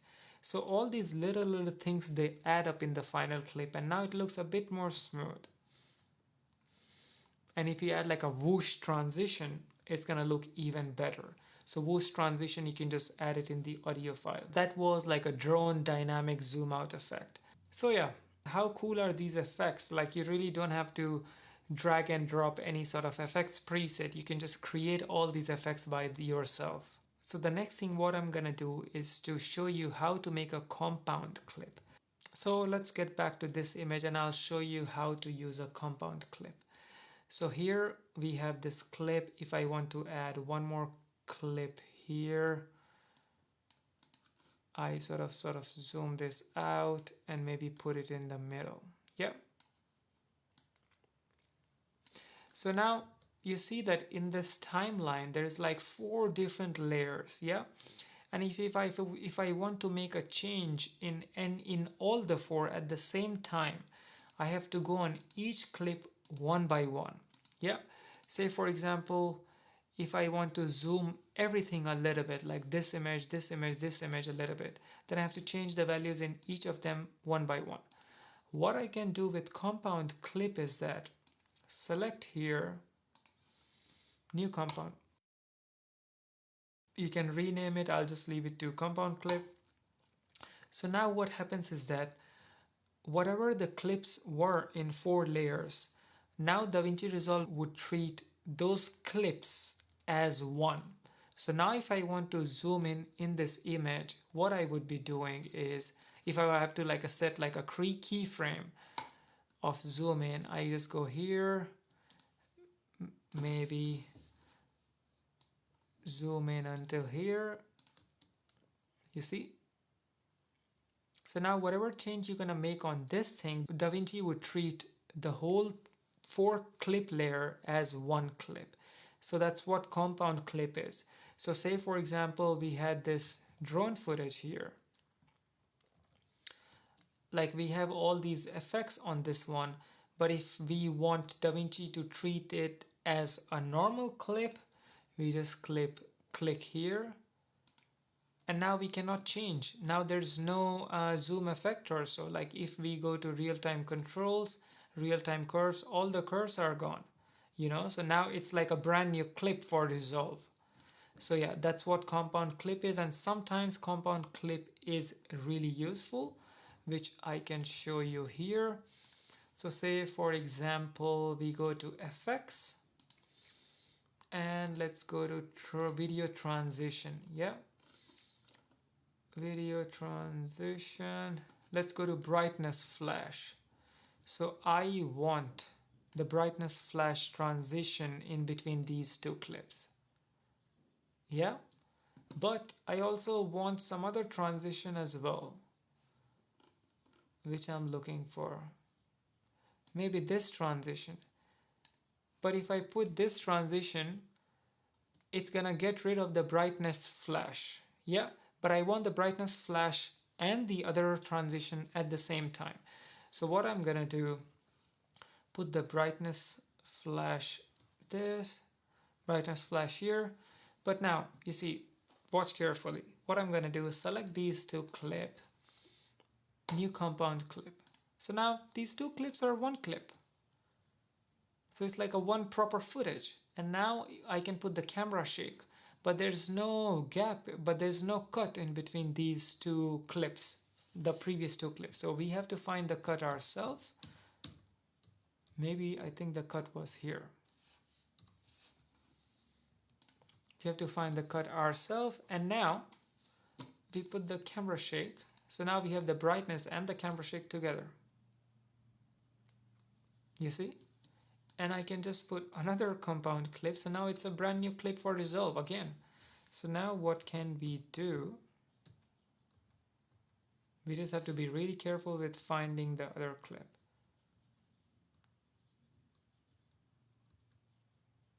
It's gonna be a little bit hard, but I think it's like the brightest part here. So let's cut it, and then maybe I want to put this transition, or maybe let's just do this transition. So now we have 3 clips, one over each other with the help of compound clip. But it's a little bit taxing on your system, you see. So that's the job of compound clip. It sort of assembles whatever clip you have selected together and treat them as one clip.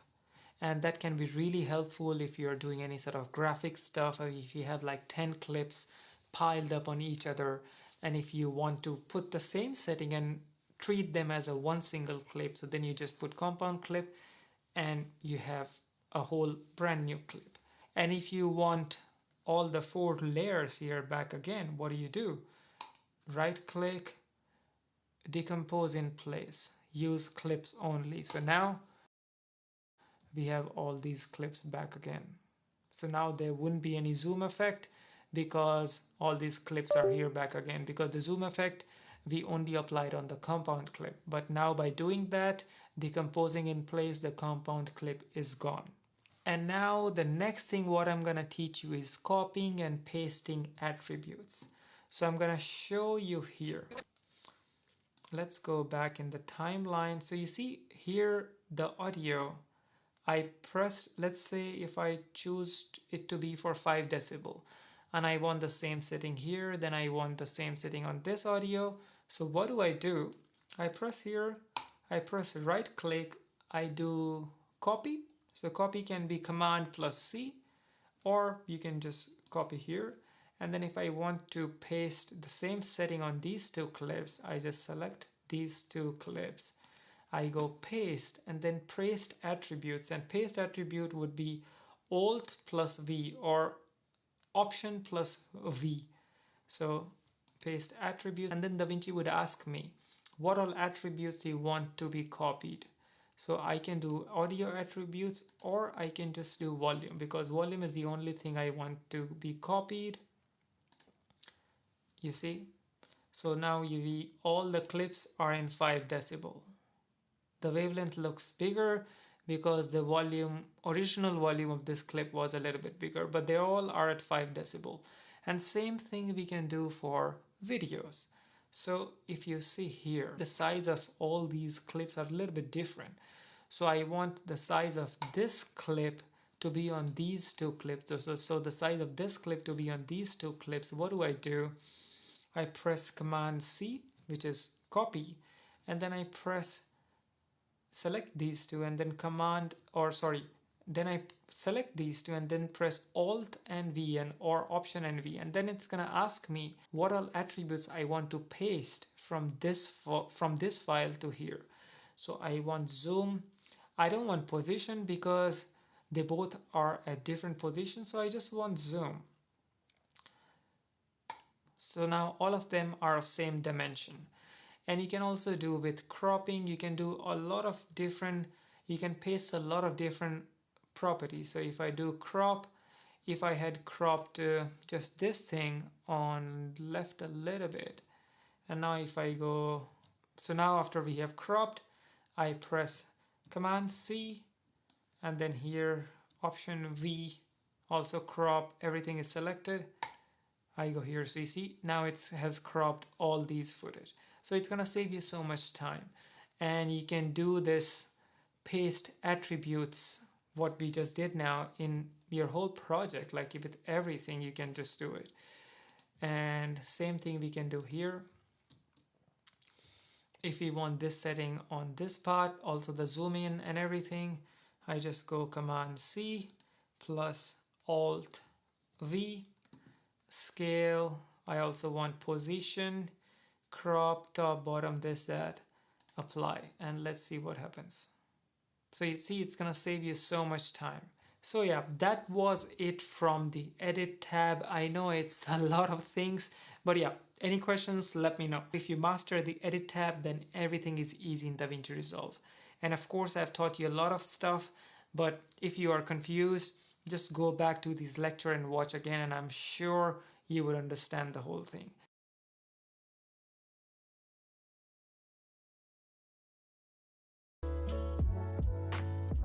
So Fusion tab, it is a little bit complicated than the edit tab, than the color paste tab.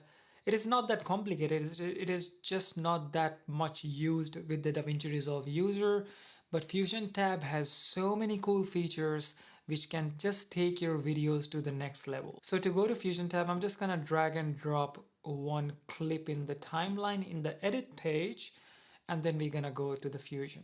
So to go here, I'm just gonna click this clip because we would be doing few things on this clip in Fusion. And for Fusion, you just go click here. So I would be just giving an overview of this whole page. So media, I'm just gonna bring these 2 things down here. So it has the same node system as how we had in the color grading page. All the media pool how you had in the edit page, effects, clips, and all that sort of stuff. Clips we don't need. Nodes, we can get rid of the nodes. Click on the nodes appear. And here are things which is not that important. All the keyframing is here. We are not really gonna use it. These are a little bit too advanced things. But yeah, I'll give few more examples of everything what we're gonna use in Fusion as we go through this project. So this is the node, and I am just gonna get rid of the effects tab. I'm just making more room so that we have enough room to play around. And here what we're gonna do, if you see here media out, there is media in. So media in is, if I just press here, this dot, this is the media in, and this is the media out. This is the final output. They both are the same now because we have not done any effects in between. So this is the input, we put all the effects here, and then the output. So what I usually do, I just make it as one page because I don't really need to see how my footage looked before. It's not a color grading page, so I don't think there's a need for that. But if you scroll here on the timeline, you see that this whole thing is the clip from here until all the way in the end. And all these numbers, they are sort of denoting the frames in the image. So each image would have certain frames. So here it is at 480 frames, then it goes 481, 82, 83, 84, 85, 80, 85, like that. And these yellow dots, these yellow lines are the lines which is the in point what we selected in the edit page here. That yellow line is this point, and this yellow line is the output point, which is this thing. So this is the raw clip. Fusion is also showing the whole timeline, and yellow line is here in this timeline. So what are we gonna do? We're gonna go all the way in the front, and I'll start with something really basic, which you can also do in edit tab, but I'm just gonna show you here so that you have a little bit of better idea of how Fusion works. So I would just deselect anything. I'll make sure nothing is selected. Then I'll press here. So here are also some commands. It's background, fast noise, text. So let's start with text, something really easy. Here's a text node which is open, but I have to insert it in between these two. So what I'm gonna do, this is the in point and this is the out point. So I'm gonna drag this output to the output of median 1. So as soon as I leave the mouse, it makes a merge node. So my merge node is here and text is here. So the input here and the text here is merging here, and then it goes to the output.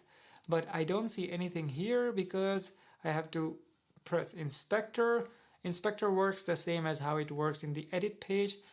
I'll just write text here. Caps lock is on. You can change, whatever font you want. Let's just try this one. It really doesn't matter. And yeah, so with text, you can just change the size of the text. You can change the position of the text here.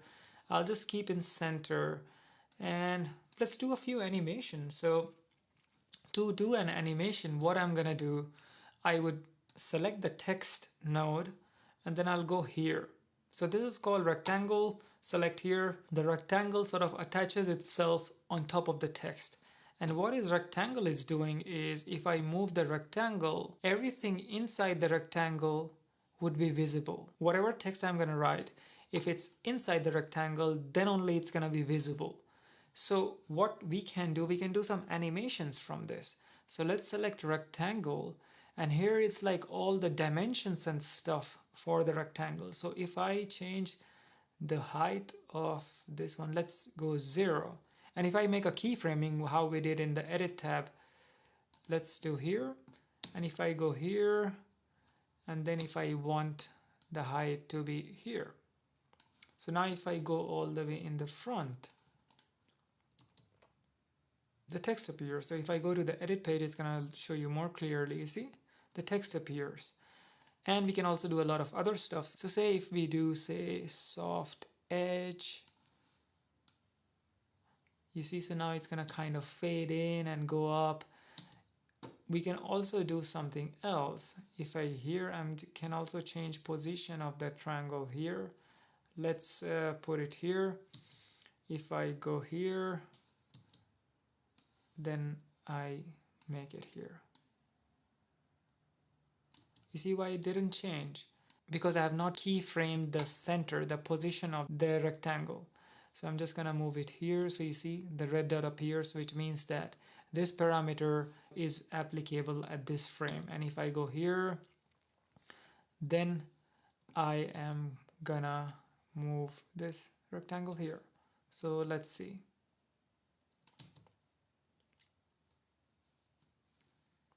So you see in edit page, it's gonna be more clear.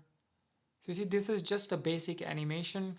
And if I want to do maybe say drop shadow, so what I can do is that I select text and then I press shift and space. So as soon as I press shift and space, this whole new section of effects pop in the frame. So what I'm gonna do is maybe say drop shadow. So now it's sort of under the text. So drop shadow, I can just change the effect. I can just change the setting of the drop shadow. You know how we used to do the edit page. So now even better. So all these things you can do in the Fusion tab. So this effects is fine, but now maybe we want to do something a little bit more advanced. So let's jump into that. So we are back in edit page, and you might have seen a travel map animation. A lot of YouTubers, they use it, and they kind of do it in Fusion or any other video editing software like After Effects or so. So let's see where the map animation. This is my screenshot. So I have just downloaded the screenshot from Google Maps, and I have to select this screenshot and go here. But after I have selected the screenshot, I'll just also maybe increase the duration. Just select the screenshot, go to Fusion. So in Fusion, what's happening now is that this is the input, which is the map, and output is whatever effects we're gonna put it here. So the first thing what we're gonna do is, why is it two lakes? Yeah, there is actually two lakes. So the first thing what we're gonna do is choose this option called background. So if I select median and then I press background, the background comes here with a merge node.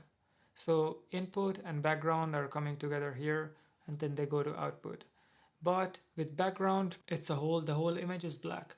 So what we should be doing to draw lines on the map is we press shift and space, and then we do mask. We just type mask and then add mask paint effect. So as soon as I do mask paint effect, the background disappears. And now if I click something on the image, there are like I can draw my own lines, yeah? But we don't want to do that. We want to draw like straight lines and stuff. So what we would be doing is we're gonna choose this polyline stroke. So maybe we want to draw something from here until here. Yeah, so what I'm gonna do, I'm just gonna zoom in the map. So I have selected the polyline option. And what I would do, I would just press Command or Alt and scroll in the frame. And then now I've left the command, and then I can just scroll up and down. And here I have drawn the polygon here. So what I would be doing, I'm just gonna make a line on this road like this. But you see that I don't like this color first of all, and there is a lot of blur here. So what can we do? We go to mask paint, we go to brush controls and reduce the softness. It's totally subjective, but I don't like the softness, and I also want to make the brush stroke a little bit thin. And I want to change the color because it looks pretty ugly to me. So what I'm gonna do, I would go here, maybe choose some bright color, maybe red. Yeah, red looks good. So I would choose red. So the background is under the mask paint, and we are painting this map with the mask paint. So we go up, up, up. You can also sort of make turns in the polygon like that. And then we go maybe here.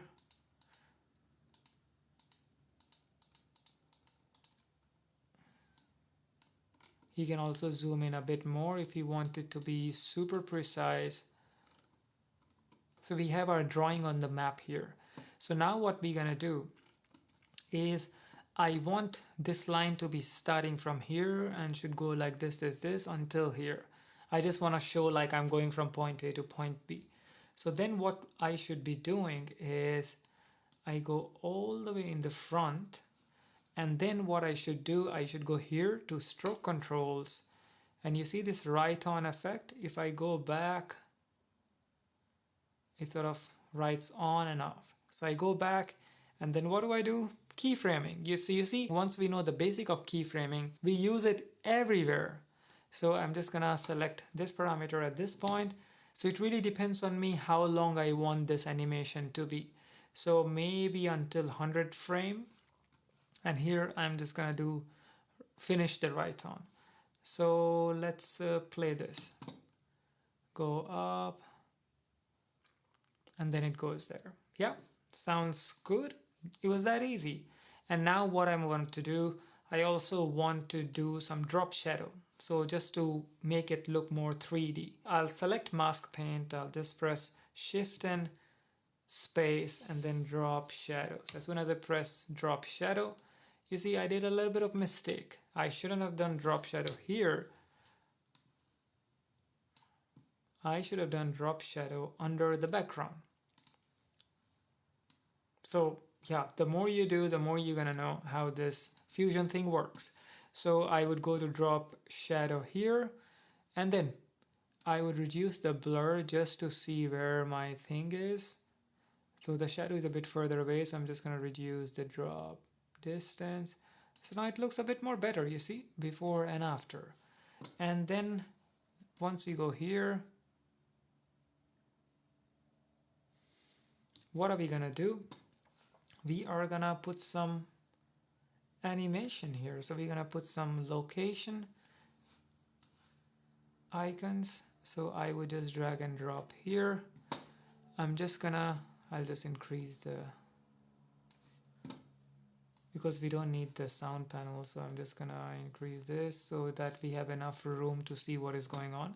Then I'm just gonna press the lower icon, reduce the size of the location icon, and maybe put it here.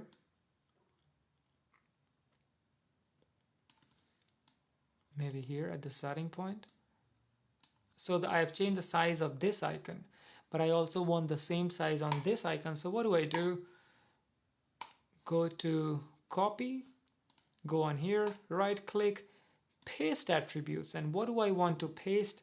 I don't need crop, I don't need position, because the position of that icon would be different. I just need the zoom and the scale X and scale Y. So you see it has the same size as the bottom one, and now I can change the location of this one. It's that easy. And then what do? I'm just gonna reduce the size so that it's not taking enough room, because I have some other thing in my mind. I go to effects, I go to titles. I'll just choose a basic title here. Maybe say point A and point 1, let's say. I'll just change the font. It really depends on you, whatever font you want. And here in drop shadow, you can see that I cannot see the text really clearly. So I would just, just by moving the shadow at -4, you can already see so much point. So here is without and with drop shadow. And now what I'm gonna do, I am gonna change the position of this point to maybe here. Point 1, maybe reduce the size.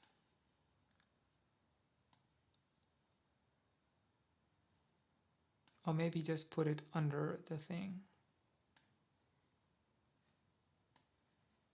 maybe just put it here. I want this for the entire animation. And then what I want to do, I just want another text of the same size, and it should just say 0.2. So what am I going to do? Just make a duplicate. So I'll just press Alt or Option and then click this point and move up. So it's just going to make a duplicate of this whole thing. Yeah, so now there are 2 points here, and you're going to see it if I move it up. You see 0.1, and that was 0.2. So you see, just by using these little shortcuts, it's going to save you so much time. And I just need to write, say, 0.2 and done. So it would have the exact same setting, exact same size, and also the drop shadow effect. And now if I play it, you see, it looks cool. But I personally think, and I just want the animation until here, so I'm just gonna select all of them and just press W, which is the trim out. So it's gonna trim out everything here. So yeah, let's watch the animation once again. Yeah, that looks nice. So I just want to give some dynamic movement in this animation. So what I would do, I would select everything, right click, new compound clip. Yeah, just name it map animation create. Now it's an independent clip for resolve, so I can do any changes on this. So what am I gonna do? Keyframing, the best thing ever. So I would press zoom, maybe position, maybe pitch, and yaw. You have to see what am I doing. So I would leave everything like this here, and as I'm going here, I'm gonna maybe zoom in this much and maybe change the yaw point, change it like this. So it looks like kind of a 3D map. Maybe a little bit more, change the pitch. So if I do a little bit more, you see these black things coming up. So I would not push it too much, maybe just until here, and see how it looks. So you see how cool it looks, yeah? I can also change the rotation angle, the position. It really depends on me.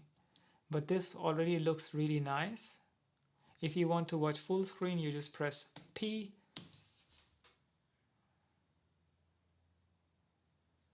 You see how cool it looks. So we have taken the help from Fusion. We did the initial animation, and then we did compound clip, and now this is like this. So now let's move on to Fusion back again, and I'll show you something also really cool.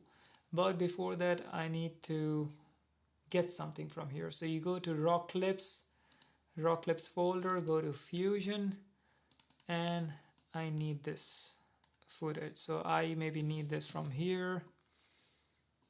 Oh, or maybe from here. Not too much, probably just around here. That should do the job. So I would select this clip and then go to Fusion. You see this entire clip, this is the in point, and this is the out point. So this is the clip. I don't want it to be too long, maybe just around here, or maybe a little bit long. So what is our goal in this project is that here I want to have a text which is attached to the water. So it should look like the text is on the water. And this is, you can do only in Fusion, not in edit page, not in color grading. So that's why we need Fusion to just do these extra stuff, extra animation stuff, which can take your footage to the next level. So press Shift and space, and then we do planar tracker. That's the planar tracker we've chosen.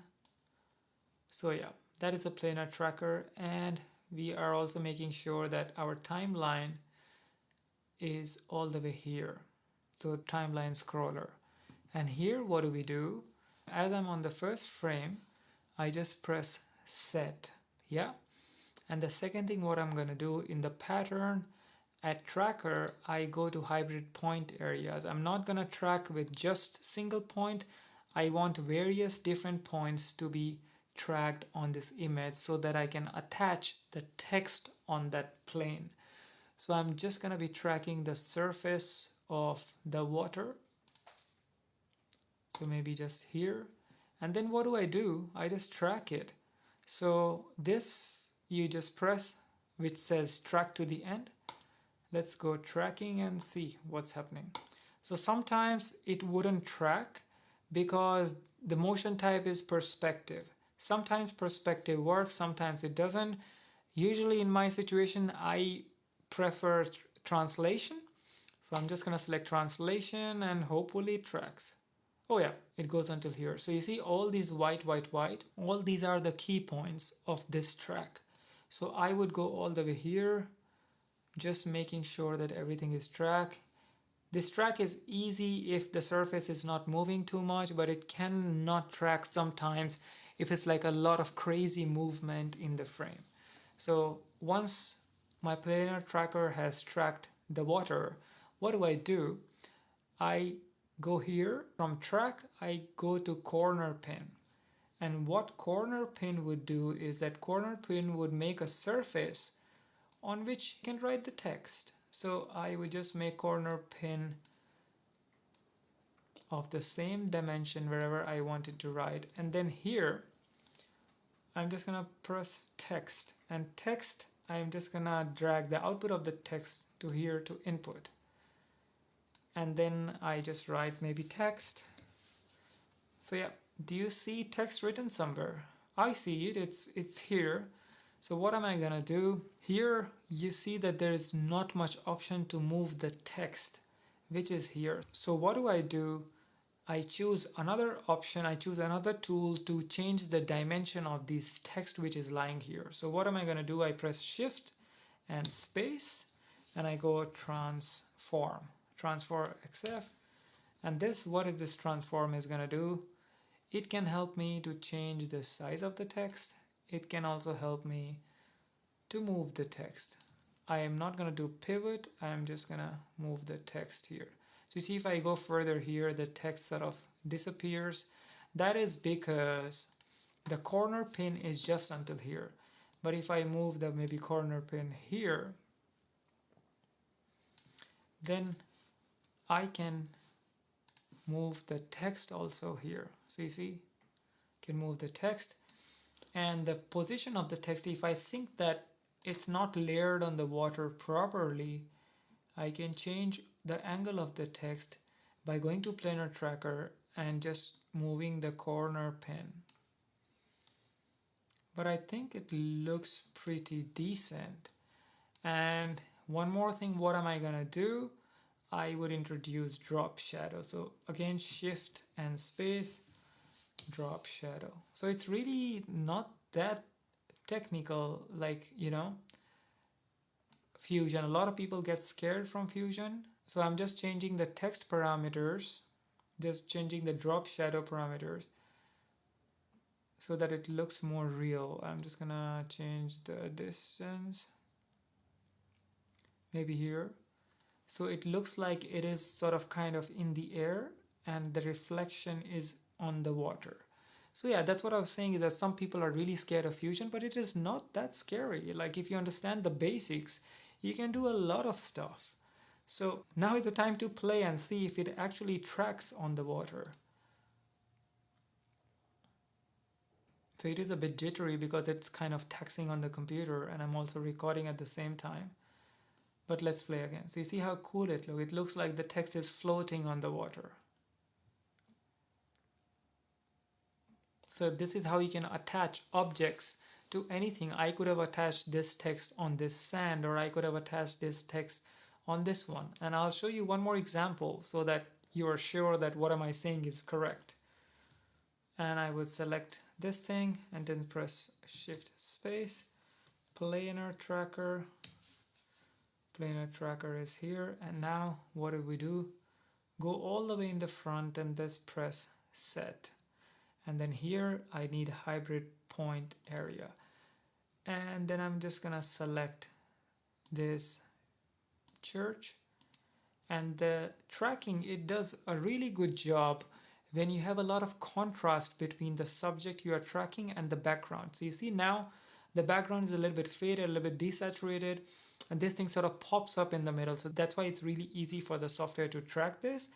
But if it's something really complicated, the software would be struggling to track it. So you have to be really mindful of the thing which you are tracking. So here what I'm gonna do, I would change it to translation and then track to the end. Should be fine, I guess. So you can use like these effects in any of the videos, like tracking to the object, and it can look really, really cool. So I would go in the front and then I would just press text. I would go text here,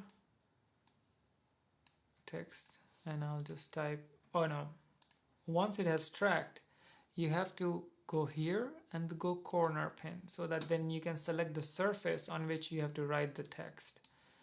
Then I go text, just write maybe text here. Yep. And text is a bit small, so I would introduce transform key, shift space, transform. And with the help of transform, I can increase the size of the text. So you see, I don't think it's a bit aligned because my corner pin is acting weird. So I have to keep them together or my text is sort of going all over the place. You see, if I make like a proper rectangle, then my text is proper. And then I would just do like a drop shadow. Drop shadow looks pretty good. I reduce the blur, maybe reduce the drop distance. And then maybe I can move the text, oh no, not pivot. I can move the text maybe here. Maybe attach it to the church. And we'll see how it looks. You see, it can be so cool. You can attach anything to this. And instead of text, you can also attach something else. So I would maybe just delete this. I go to media pool and let's go to map animation and drag this. So anything you drag would be like a node here. So you see, as soon as I drag the arrow, it has this weird shape because my planar transform is a little bit weird, but I have to reduce the size of this thing.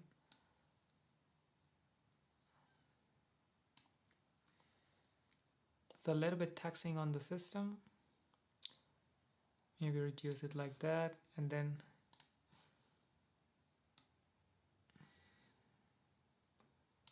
so you have to play with corner pin to have like a normal shape of the things. This looks okay. Here, what am I gonna do? I want this location icon on top of a church. So you can attach anything. You can also attach a video which is playing here. So transform maybe on top of the church I want. Just here, and let's see if it tracks. So you see, just by planar tracker you can just attach anything to anything. So you can also attach like a video or attach any sort of animation anywhere in a video as long as it's tracking good. So yeah, that was it for tracking. But if you want to learn a lot more about DaVinci Resolve Fusion, I have made a DaVinci Resolve Advanced class which is in DaVinci 17, but it's still, everything is the same, where I teach you about sky replacement, where I teach you about green screen effect, where I teach you some crazy stabilization method. So to access that class, go to my profile and check out my DaVinci Resolve Advanced class. But this was a basic introduction. It's gonna give you a good starting point to learn everything about Fusion and to be excited about Fusion, to be wanting to learn more.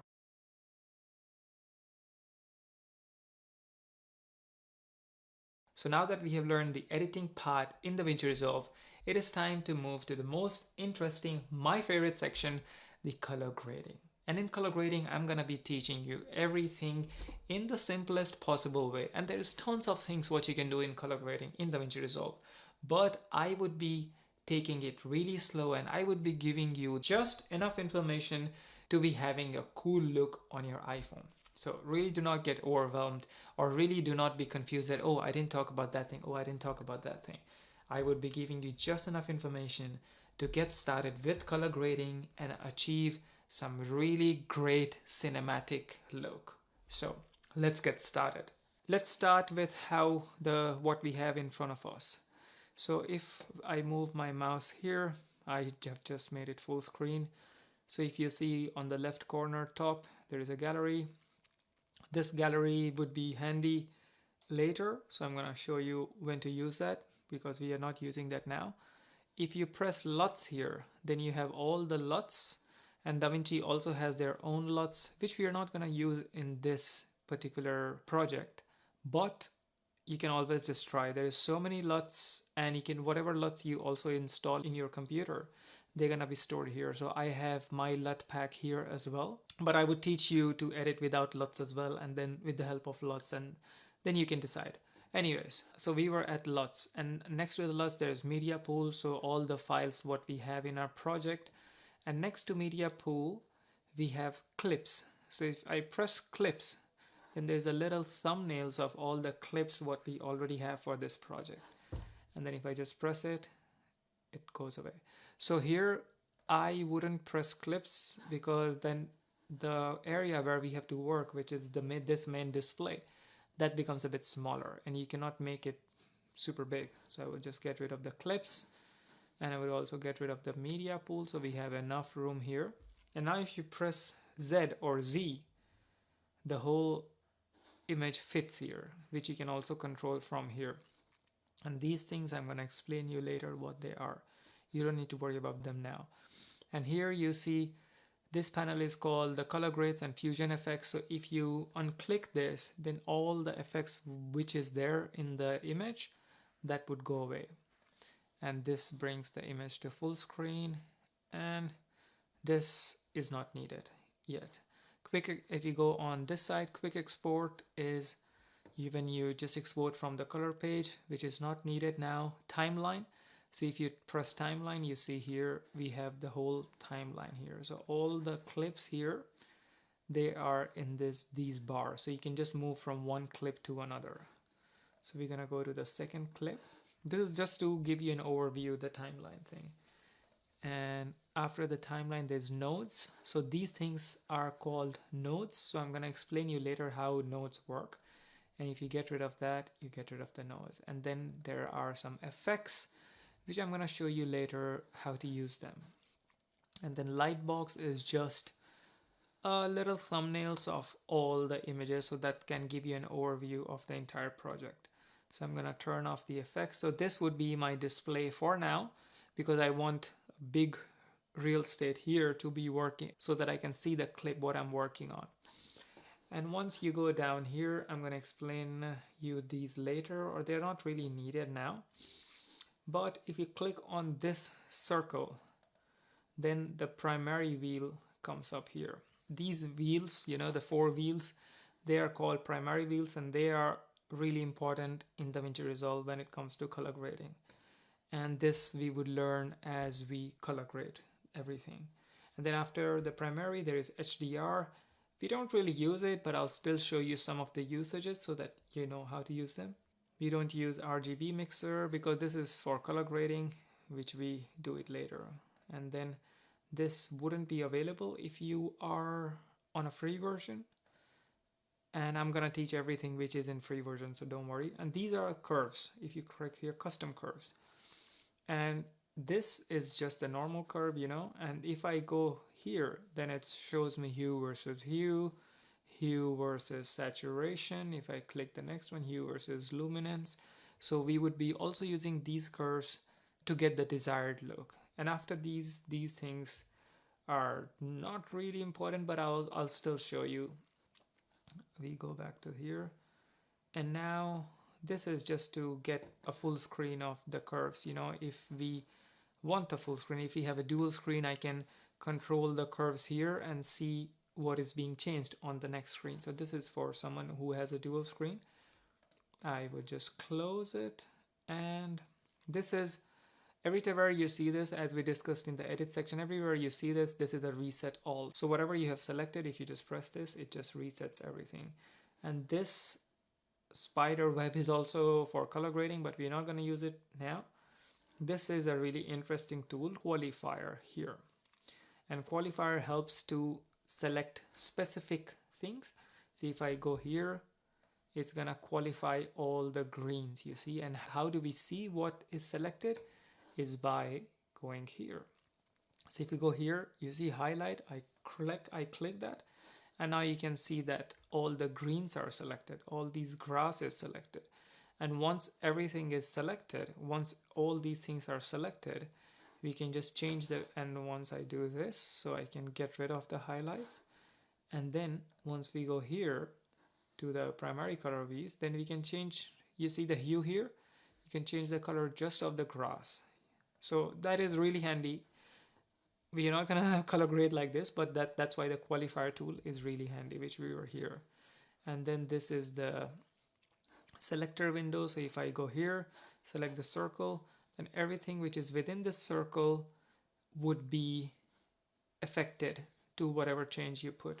We're going to discuss that later. So now you see on our node, there's the circle tool. So if I just click here, reset node. So that's how I reset this. After a circle, there's this tracking tool. We're gonna use this as well. This would be useful to track the circles or windows, whatever is there. And then magic mask, I am sure it's not in the free version, so we're not going to use it. This is how you can increase the blur in the image or make the image sharper. Yeah, with the blur radius. So I would reset this by clicking here. And this is to choose the key output. So here, I can just show you now. So here you see I have put this LUT here. Yeah. And if I just reduce the key output, you see the opacity of the LUT on this image is reduced. And if I go here, if I go 2 times, then the LUT becomes twice. So this is before and after. I'm going to show you before and after all that sort of stuff as well. We don't really use these things, so don't worry about that.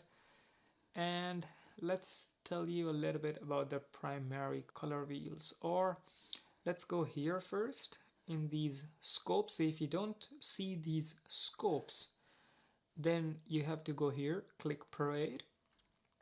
That's going to also show you the waveform. It's going to show you the vector scope. But for this project, I think the parade is the most important.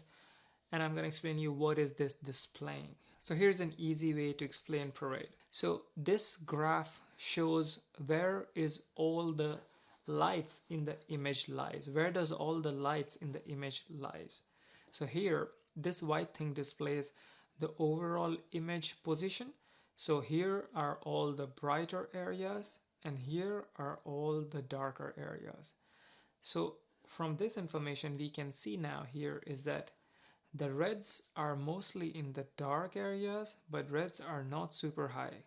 The greens are a little bit higher, but if you see the blues are mostly in the brighter areas in this corner. So that's exactly what we are seeing here in this image. So you see there's a lot of blues and they are the brightest areas in this image. That's what we see here.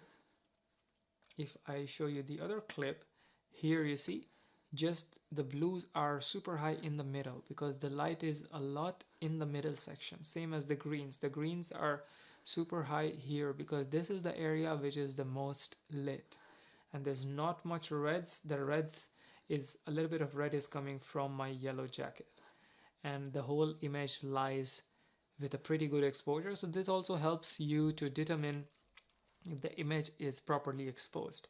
So if I, with the help of lift, so lift is usually used to reduce the brightness of the image. So it's gonna make the darks more dark. So if I reduce the lift, you see how it's bringing everything down below the 0 line. So I'm just gonna reset it. And so that is the job of the lift. So lift is just gonna make the dark areas more darker. And then gain is gonna make the bright areas more brighter. So you see in the graph, there's all these bright areas in the middle, which is this section. So if I go higher, so I just have to drag this wheel. So you see the brighter areas is becoming super bright. And now you see all our images falling apart. So everything has crossed this line, and this is not really desirable. So if I reset the gain, comes here. So gain usually is making all the brighter areas more bright. So gain would be affecting all these upper limit areas, and the lift would be affecting all these lower limit areas, and gamma affects the middle section.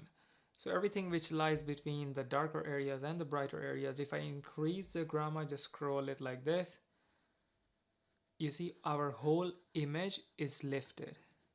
So it's not really peaking up super quickly as how the case was in gain, but it's kind of making the image a little bit brighter. So you see when I increase that, how different the graph is as compared to when we increase the gain. So if I increase the gain, you see just the brighter areas went bright because the darker areas are still stuck here at the darks.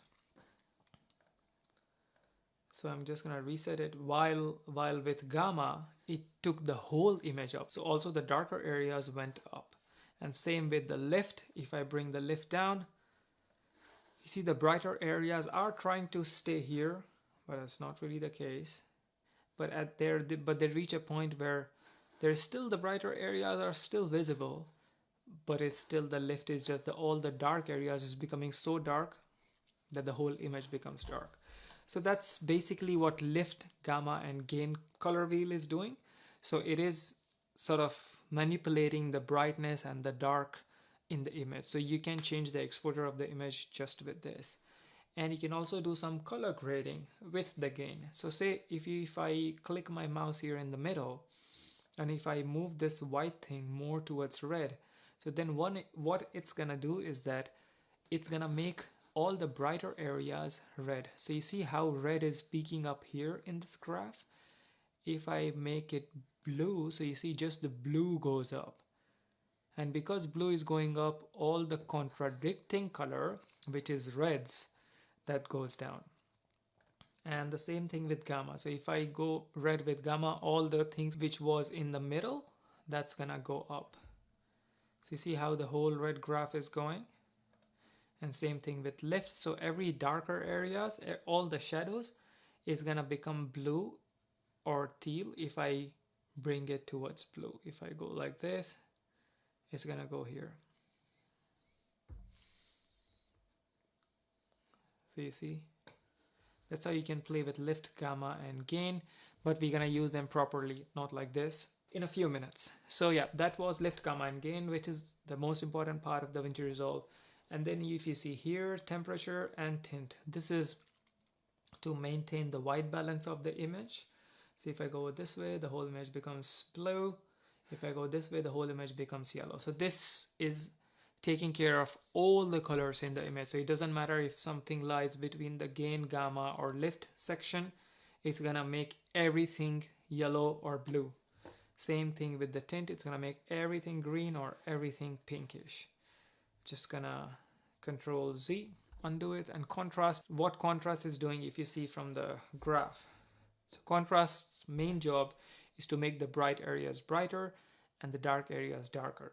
And if you see here, that's exactly what it is doing. So if I increase the contrast, you would see the whole color width is gonna expand. So you see how big it's becoming. So now we reach a point where there's almost no colors in the middle. There's just brighter areas and just darker areas. So I'm just gonna reduce the contrast, and pivot is how soft or harsh my contrast would be. So if I do this, you see now the image is not really falling apart because my pivot is super high. But if I do like this, now my image is super bright. So I can also play with pivot and contrast to make my image come to a desirable exposure, but we're going to discuss all this later. Midtones and details. This is really handy when it comes to color grade iPhone videos, because a lot of times iPhone videos, they give that super sharp look. It's like fake sharpness, you know, the software does its job to make the image look sharp and more crisp, and sometimes it looks too artificial. So that is where if you bring the mids in the negatives, then the whole image becomes a little bit softer, and that gives more cinema look to the image rather than having an artificial look. So I would just reset it. So every time, if you, whatever changes you have done here, if you want to reset it, just right click anywhere and do reset all grades and nodes. So that's exactly what is here. And then color boost, we would be using color boost as well. Color boost is to increase the saturation of the image. So you see color boost in Resolve, it does its job better than saturation, because here if I increase the color boost, the saturation which comes in the image, it looks quite natural. But if I do with saturation, the whole image kind of falls apart. I have to do color boost 0. If I do saturation, you see it's also affecting the contrast in the image. It's also making the darker areas more darker. Whereas color boost is just enhancing the colors, nothing else. So every time if you have to increase the saturation in the image, go with color boost, not with saturation. And then shadows is, if there are any shadows, it's gonna make the shadow areas brighter. And same with the highlights. If there's a highlights, in highlights are all the areas which is bright, so it's gonna take care of the highlights. Saturation we discussed. Hue is something which kind of gives different shade to a particular color. So if I go hue here, then all the colors would have different shade. But usually we use hue when we have selected a particular color and then change the hue. So these are some important things which you need to be knowing to be editing.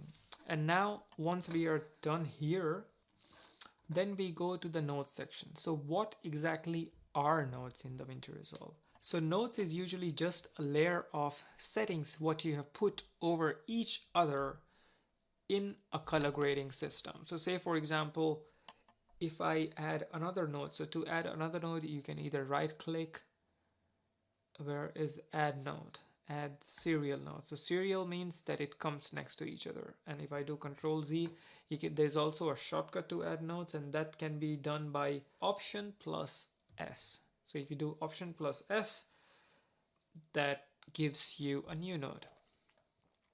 And what happens is that if I say made a setting here, say made this image blue, so this whole setting would transform to this node, and then whatever setting you're gonna put, say for example you made the gain green, so whatever output you would see, that would be the mixture of this first and this first. But if whatever we did, if we did things the other way, so say for example I did the greens now and then the blues here, now the image would look a little bit different than how it was before. So it's like doing a paint on a wall, and we did first blue, then the second paint was green, instead of doing the other way. So just think of it as different paint on a wall. So if you paint a wall blue and then green, the outcome would be completely different, rather than putting green first and blue second. Then the outcome is completely different. But I would give you a good workflow of how to use these nodes to have the best output possible. So yeah, let's start with color grading, and whatever comes we will discuss through that. So this is my first clip. You can toggle through the timeline here, and I would just check with clips here. So you see this is my first clip. I'm just gonna take it out. So the first thing what we do is that in DaVinci Resolve color grading is that we first take care of the exposure, the colors, and then once we are done with taking care of the exposure, the white balance, the colors, so that first section is called color correction, because we are sort of bringing the image how it looked through our eyes when we were filming the image. And once we are done with color correction, then we do color grading. And during color grading, we are giving a certain look to the image. So that's the time when we're gonna manipulate some colors, make yellows reds, or make greens dark green or light greens, things like that. And then we're gonna do some final touches. So first was color correction and then color grading. So now in my initial LUTs, I would be doing color correction. So here maybe I can say node label. You can also label the node label white balance. So in the first node we would do white balance, And you can also just move the nodes here and then do add node, serial node. And here we would be doing node level exposure. So I think our white balance is pretty accurate. And how do you see the white balance is pretty accurate? Is you have to search something in the image which is white. In this image, it's not. Maybe I can show you a better example.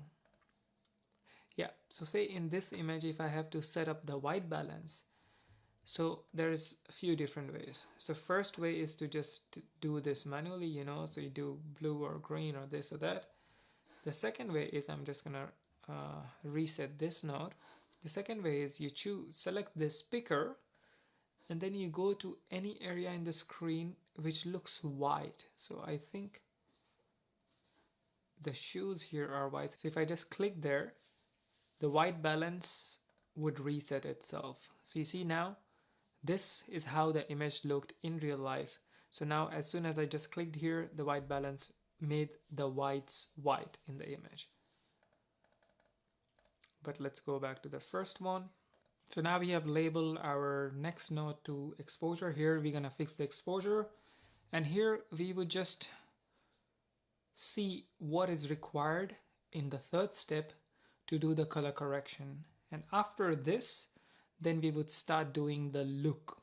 The look means that what kind of look you wanna give that image. Would it be more dramatic? Would it be more bright and happy? So that we're gonna do it later. So first, as I told, we're gonna be doing color correction. And you'd be so surprised that with iPhone footage, the ProRes what we shot in Filmic Pro, you can do so much. So let's try to do the white balance. I would just see here in my parade, because here everything looks fine. Because in some cases, these white balance, like as you can see here, the image looks a little bit bluish. Here the white balance looks a bit different because our main goal is to bring all of this together. But we're gonna color grade this image in a bit, but let's focus on this. So white balance, everything looks fine. So if it's not broken, we don't touch it. Exposure. For exposure, like let's take this clip as a master frame. So for exposure, I still think that my eyes here, they are a little bit hidden under the shadow. So what I would be doing is, and as you can also see here in the parade here at the bottom, that some of the things are touching the bottom here, which means that the blacks are sort of crossing their limit and the blacks is a little bit dark than how it should be. So here I would just increase the shadow a little bit, you know, just move the lift as well. So if I move the lift, this whole parade would move. So here I'm just focused on the white portion here because I want to move the whole image exposure, not just the red, green or blue. So whole image. So here I'm focused here. So you see if I'm increasing the lift, the whole blacks, they kind of become grayish, you know. And if I bring the lift down, the whole blacks become black. But I would leave it, say, until here. So you see, this is before and after. And how do you do before and after? So if I have my mouse selected the exposure node, then I would just do Alt or Command plus D. So you see now it deactivates this node and then I press it again. So you see how much life we have brought in the image just with one click.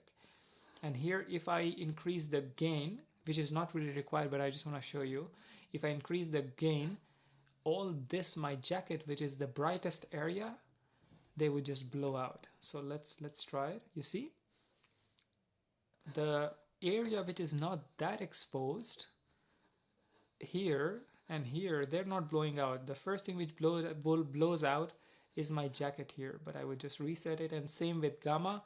Here, my jacket wouldn't blow out. The whole image exposure would go up. So you see, the whole image exposure is going up. But we don't want it. I think where we are here, it looks pretty good. Let's do before and after again. I think we have brought some life in the image and we can always come back. So what I do is that I would just do a basic exposure correction here, basic white balance here. And once I do the look, If it's not looking good, I can always come back. And here what I would be doing, I have a feeling that I might increase the exposure a little bit more. Here I have a feeling that I am the subject is exposed, but the surroundings are also too exposed, so it's kind of distracting. So what I would do here is that, pay attention, I would go here to the window section. So just click on the window, and then if you see all these shapes, we can bring all these shapes in our image. So we do this, there's a square shape, you can just change this. We don't want square, we want circle.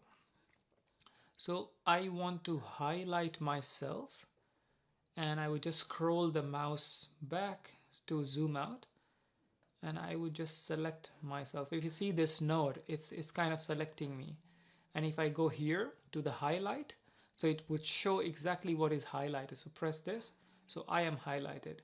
Just bring it a little bit more. I don't want the surroundings. And now you see the edges are a little bit harsh. So what I'm gonna do, I would just bring this.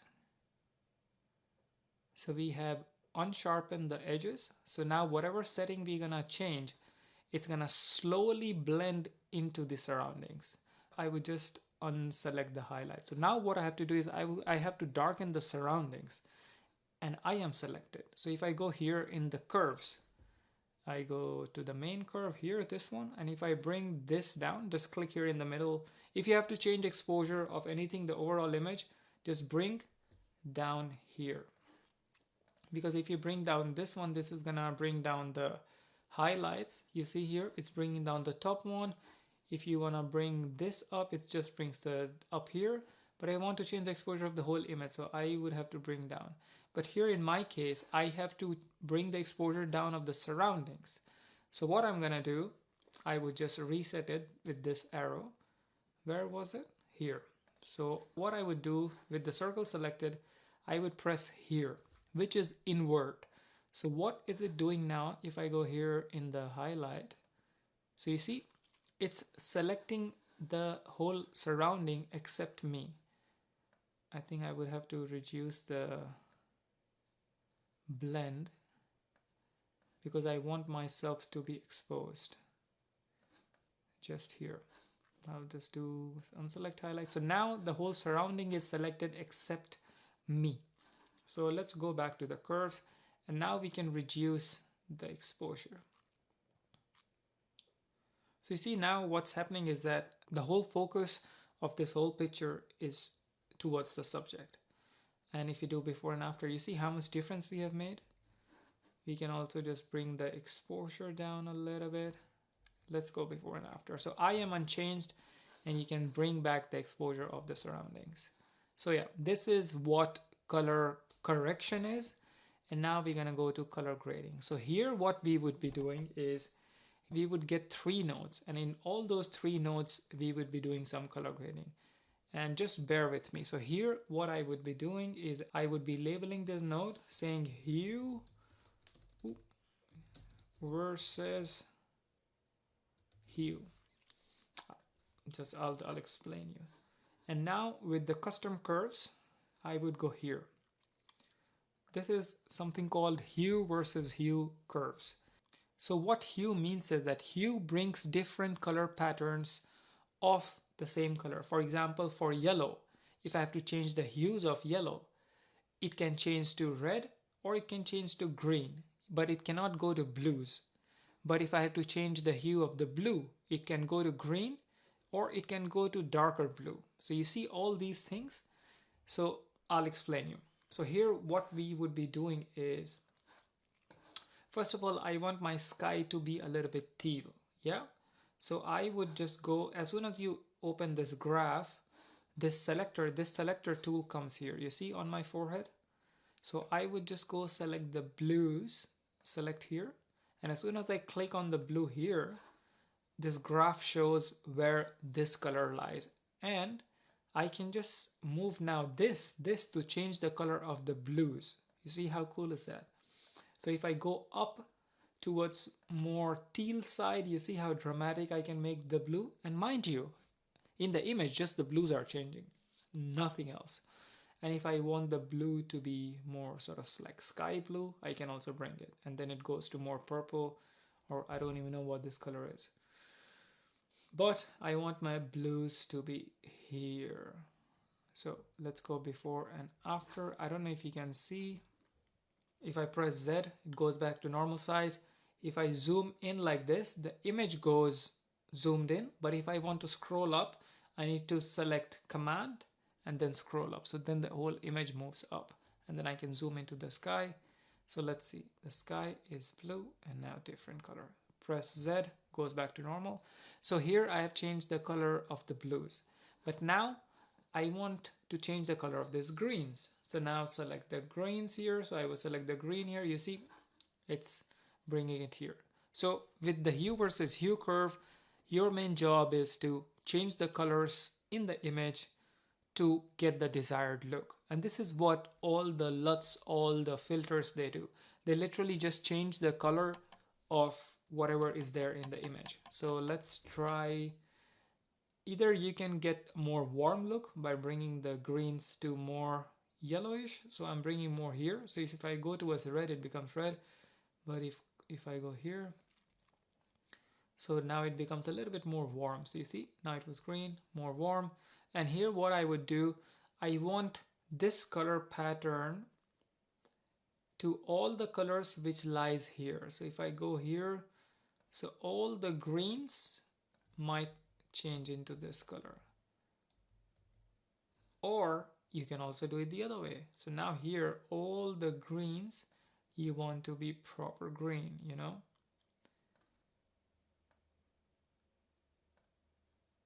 And here our image still goes to teal here, but all the greens are a bit darker green. I think I like this one, but color grading is really subjective. I like this one. So you see now the color was here, a bit more warm look. I bring the greens to green. And now what I have to do, I want these yellows to be a little bit orangish side. So what I'm going to do, click here. See, I can just change it to any color. It looks so fancy. Look at this. But I would just go a little bit up. So all the yellows to more sort of teal side. All the yellow to more orange side. So you see, maybe it's a bit too much, I think.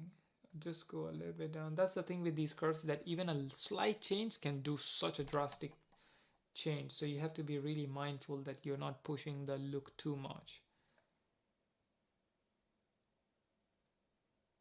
And now you see, if I just bring the reds, how, like, you see the color of my face, because my color of my face falls around this area. So if I bring this up now, then you would see the disaster. But this is just for an example. Now what I also want is to select my face and get a little bit of reds there, very slight, very slight. So let's go before and after. Yeah, this looks nice. Press Z. So that looks nice, but I think now is that maybe we need a little bit more contrast in our image. So contrast, I think I have pushed the gamma a bit too much. Maybe we need to bring the shadows a little bit higher and gamma maybe a little bit up. Yeah, that looks good. And exposure also, I want to do one more thing. So here what I would do, just add another node. And I think there is a little bit of brightness here which needs to be coming down, because you see here all the reds are sort of crossing this limit, and reds are coming from this because it's from the same family. Red, yellow, they're all from the same family. So I need to bring this down. So what I want to do is I just want to select the brightest areas, and for this we're gonna go back to color grading because I just wanted to touch on this thing, and I just want to bring down the brightest area. So what are we gonna do? Go here to qualifier, and now here we would work with something called as luminance. So what luminance does is that luminance is the brightness value of anything in the image. So this qualifier is whatever you qualify here, it's just gonna select that. So we are gonna bring the luminance up, up, up, or maybe just press the highlight first so we can see what's happening. So now we have to go until it's just selecting these things which are sort of crossing the edges. So you see, just these things. And if we want to make it a bit more softer, you go L soft. So you see, now it's making everything soft.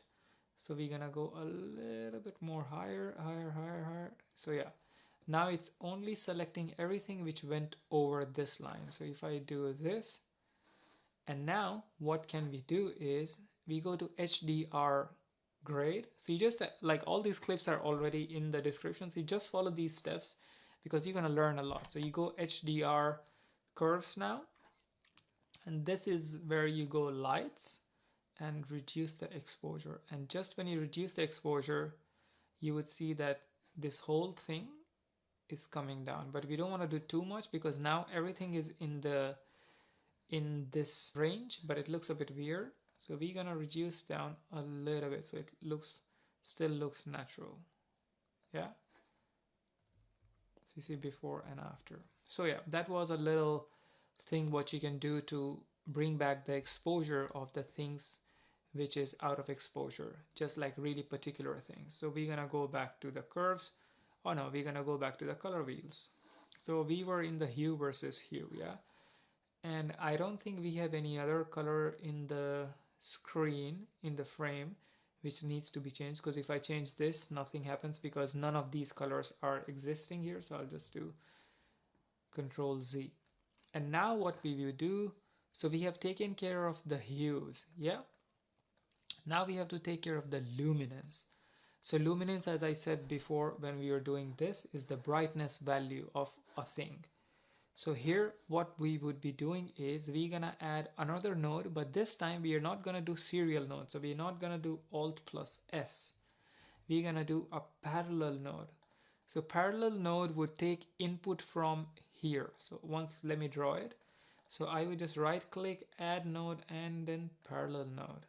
We will add another one, parallel node.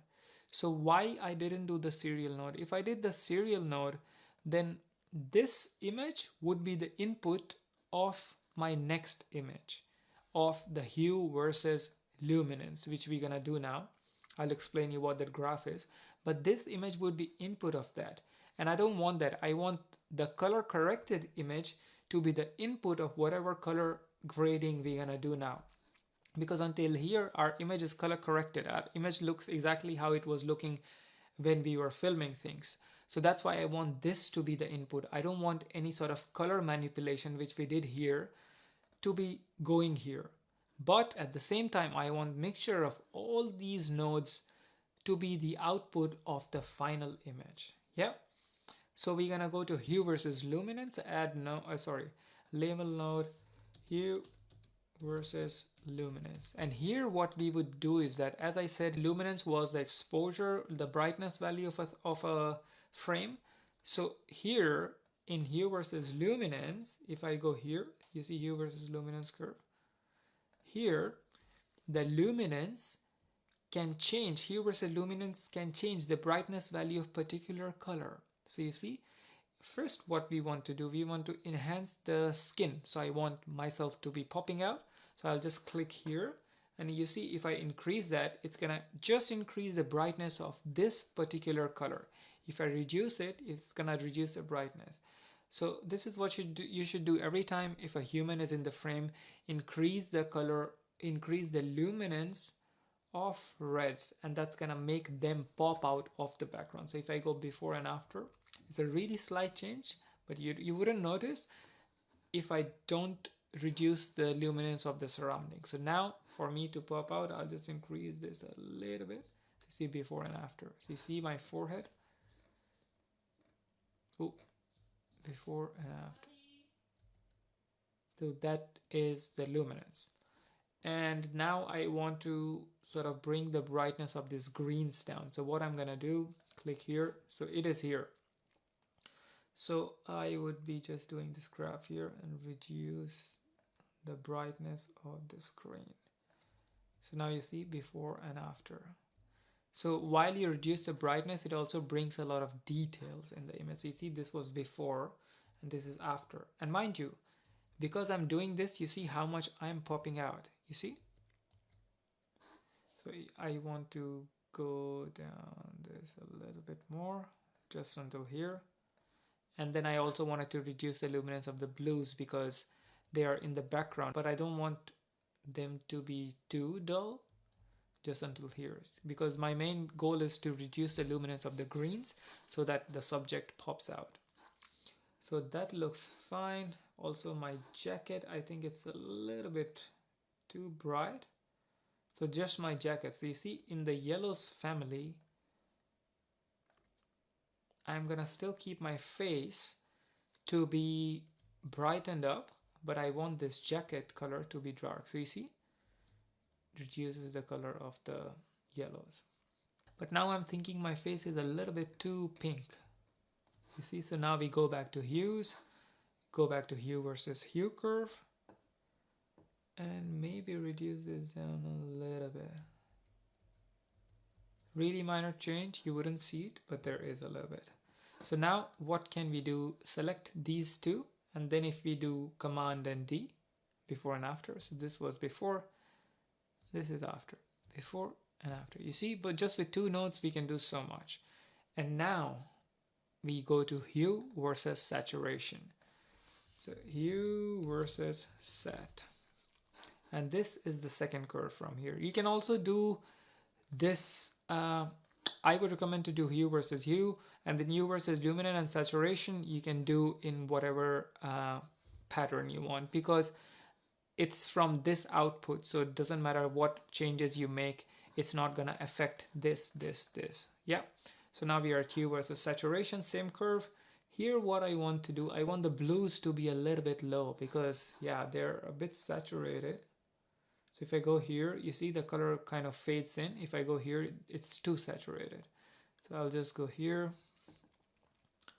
I'm not sure about the greens, but maybe I can also reduce a little bit. It's a really slight change. So you see if I go like this, the whole picture changes. Really slight change. But I think rest of the things, or maybe I'll just select my face and see if I can. So you see I can increase the saturation of my face. Yeah, maybe I will do that. Also maybe yellows a little bit. Just very slight. So, should we do before and after of the entire image? So if you want to deselect everything, select all of these and then press Command plus D. So you see how much change we have done in this iPhone footage. That's insane. And let's play this image. So this was the before.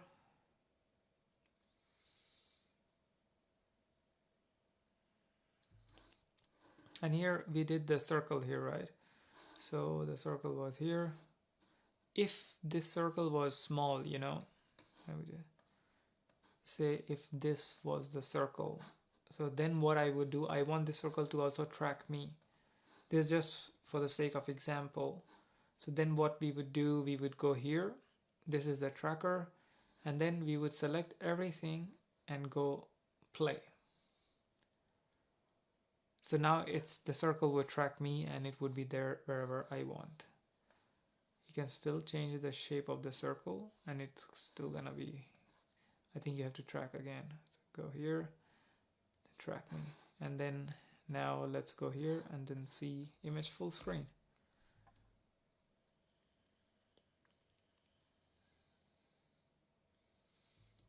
So yeah, that's how the image looks. To go to full screen, you have to go Command plus F, and then you press escape and then you come back. So now we have to do one final thing, is then you press Alt plus S, you go to the primary color wheels, and then you reduce the details. So you're sort of bringing the sharpness, the fake sharpness, if you see my face, the fake sharpness down. So everything becomes a bit more softer, you know. Press Z, maybe let's look at full screen, so you see everything becomes a bit more softer in the image. And if we see before and after, you go this, Command plus T, look at this, how much change we have done. I still think this circle is a little bit small, so I'm just gonna make it a bit more bigger. Yeah, that looks nice. What do you think? So now what we have to do is that we want the similar, whatever changes we have done here, we want the similar changes to the next image, but we don't want the exposure, the white balance, this to be there. So what we can do, first we have to take a screen grab of all the settings. So how you do that, you go to the image, right click and grab still. And now all these stills, whatever you would take, it would be in our gallery. Yep. I will just do this so that we have more room to work here. Bring the nodes here. And now we move to the next image, just a normal image of me cycling through the forest. I would just go here and bring it. Do not freak out about the setting. I'll just go apply grade. And now we get rid of the gallery and we're gonna keep these colors the same, but we're gonna get rid of this. So you go here, reset node, go here, reset node, exposure, reset, white balance, reset. Yeah. So all these things are the same. So now we can work backwards. So here we can see that the reds are a little bit too down. So in the white balance, what you can do is increase a bit more warmth. So as I'm increasing towards, going towards yellow, you see that everything kind of coming together. You see at this place, I think all of them are kind of next to each other. And if I go before and after, this looks quite natural, quite neutral. And what I would also do in the beginning is deselect everything. Yeah, deselect everything. So these things, so now I see the image original as how it was. And I would go back and forth before the white, for the white balance. So Command D. Yeah, that looks fine. And then I'll work with the exposure. So here what I see is that the image is a little bit less exposed. You can see from here, there's still, we can still push this image until here. So to do that, we're gonna go to the exposure node, bring it a little bit higher until here, yeah. And then I also see that I still have some room in these areas to bring the lift very little bit down. So I would go a little bit harsh and then bring it back to maybe -1. So let's go before and after. See, with one click, we can change so much in the image. So I think that much exposure is fine.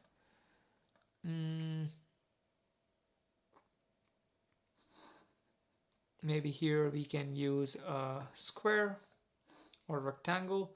So here what we're gonna do, we want this section to be exposed properly and the other sections to be a little bit dark, not too distracting.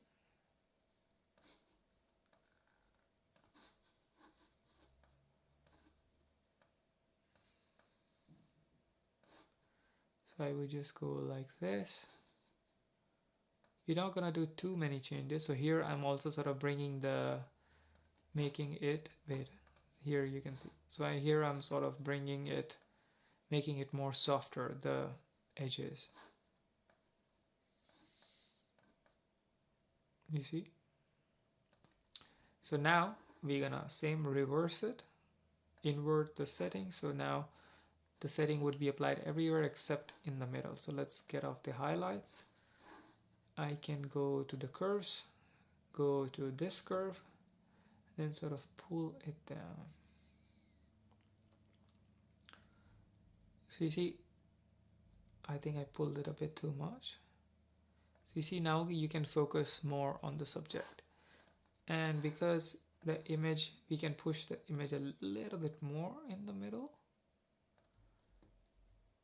So let's see before and after. So you see, before, this was the original image, and then after. No, original image was also with white balance. So this was the original image. Just with this, it's already looking so nice. So now I don't think we need this node, but we're gonna still keep it. And then we go here, hue versus hue. So here we just gonna put the colors. So I think here we can bring the greens to yellow side. So you see, now all the greens kind of become yellow, but not too green. I don't want too much dark green. I want like a little bit of summer vibe. May bring all of this here. Yeah. You see, it's a bit more warm. And hue versus luminance. So we brought all the greens down in hue versus luminance curve, which I think it's fine. I think it's just a little bit low. Yeah, I think it's pretty good. Hue versus saturation we did. Let's go to hue versus saturation curve. So yeah, I think I'm happy with this image. And I think we also reduce the sharpness, which with midtones. So we just So yeah, this is the basic of color grading in DaVinci Resolve. And you see with iPhone footage, let's go before and after. Before, it's insane, it's crazy. So now we don't really save that, or maybe let's just save it because the other one, the greens were different. And here maybe we can do the same thing, go gallery. So this is how you can just make like one or two different kinds of color settings, and then you can put those color settings in the entire project. And all you need to do is just change the exposure. So here, instead of the square, we're just gonna delete it. I would just reset this node. We can go to gallery, we're gonna do the same thing, make a circle around me. It's already doing the pretty good job, the image, to be making me more focused, but yeah. So whatever I'm doing, we've already discussed before. So let's see this image before and after. Select everything, go Command D. Yeah, this looks pretty decent. And now I'll show you some more vertical image. Let's try this one. Or yeah, this is also nice. So here I can also show you how to edit with LUTs. So this is a vertical image. So to change to vertical format, go here in the corner, go to settings, use vertical resolutions and save. Voila. So now you have the vertical video here. So here I can also show you how to color grade with LUTs. So the thing is that as you saw the pattern, what we did was we did the color correction before and then color grading. So if you have to put LUTs on an image, then we would also do the color correction before and then LUTs in the end. So that would be like the final cover. So here I would just make maybe 3 nodes because we don't need too much fancy nodes. And here I would go to my own favorite LUTs, which is specifically for beginners, and there's like so many different varieties of LUTs. And my favorites are just everyday LUTs. Like these LUTs are for daily vloggers, or if you are making Instagram content, just like they tweak the colors a little bit, but they still give a really cool look. You see, just with one LUT, you can make this image from that to that. So if I just go click here, so, and if I go full screen, Command plus F, and then if I go before after, Command D, you see just with one color, just with one click, everything just looks so nice. And here I would also maybe reduce the brightness a little bit, increase this a little bit. Let's go before and after. So yeah, that's how you can color grade with LUTs. Let's move on to the next image. And here what I would want to do, here I want to do a little bit more. So here you can learn a little bit more about DaVinci. So first we do color correction. So you see that there's a lot of bright areas here. So we have to reduce that first. But first I think this image looks also a little bit desaturated. So we would do color boost. So color boost, let's make it 10. We see before and after. It's not much changing, but it's all gonna make up in the end. It's gonna make sense. And here I would reduce this brightness So we would go here. You can also do with the qualifier tool, you know, like just select all the brighter areas, this, and then bring down the highlights. But I want to show you one more way. I go here, just reset node. Here we go to the Windows panel again. And here we're gonna choose gradient. So what gradient is doing is that I would just select the highlights. So now you have this thing sort of selecting which part of the image would be selected. So I can just make a shape like this, you know, and then if I click here, and now I can just reduce the highlights. So if I just bring this down as well, you see before and after. So Command D, before and after. So it's just reducing this area. And now I would also do something with the final. I think the blacks can be a little bit lower, you know, to get more contrast in the image. So now let's go before and after for the entire image. Before and after already looks nice. And here what I would be doing is I'll just put some LUTs, and let's put this one. So this gives more dramatic look, or let's go cinema drama. Oh wow. So it was really nice and beautiful winter morning. And now you see with one click we did so much to this image. And these LUTs are not just for iPhone, they can also work with your camera, whether you have Sony, Canon, Panasonic, Nikon, everything. Let's do before and after with one click. And let's color grade this one. So this one, I think this image is, the screen is really pretty, the frame is really pretty, but I think it's a little bit dull. So let's make it nicer. So here we did the white balance, remember? You see now how blue it looks, and now it looks nice and warm. So here what I would be doing is taking care of the exposure. So I would just bring the gain a little bit higher. You see we still have a lot of room here for the gain to be covering this image. Bring the gain here. Maybe bring the shadows a little bit lower. So now let's see before and after. See, one click, we change so much. And here I'll try to put the LUTs and see how they look. These are a little bit harsh. Oh, but I wanted to show you how the harsher one would look. So the everyday would look nice because they're quite neutral. Let's try cinema drama again. And here, as you can see, it's a little bit harsh, the LUT, you know, it's too much. So what are we gonna do? We're gonna go here. And here the window is called key. So for the key, you go to key output and then you reduce the gain. So it's like there is a filter on this image, and if I just bring it down to 0.5 or 0.4, and now you go before and after, you see there is a little bit of texture in the entire image, but it's not really looking like it's a proper filter, you know. And let's go and see the before and after of the entire image. Oh, you see, it's like day and night difference. That's crazy.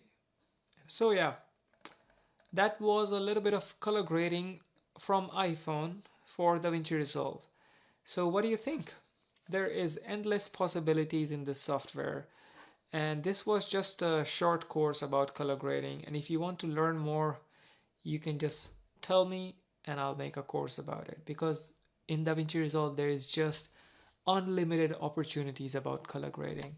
So yeah, but I think for a beginner, whatever knowledge I gave you, this much is just so much enough to have a good start.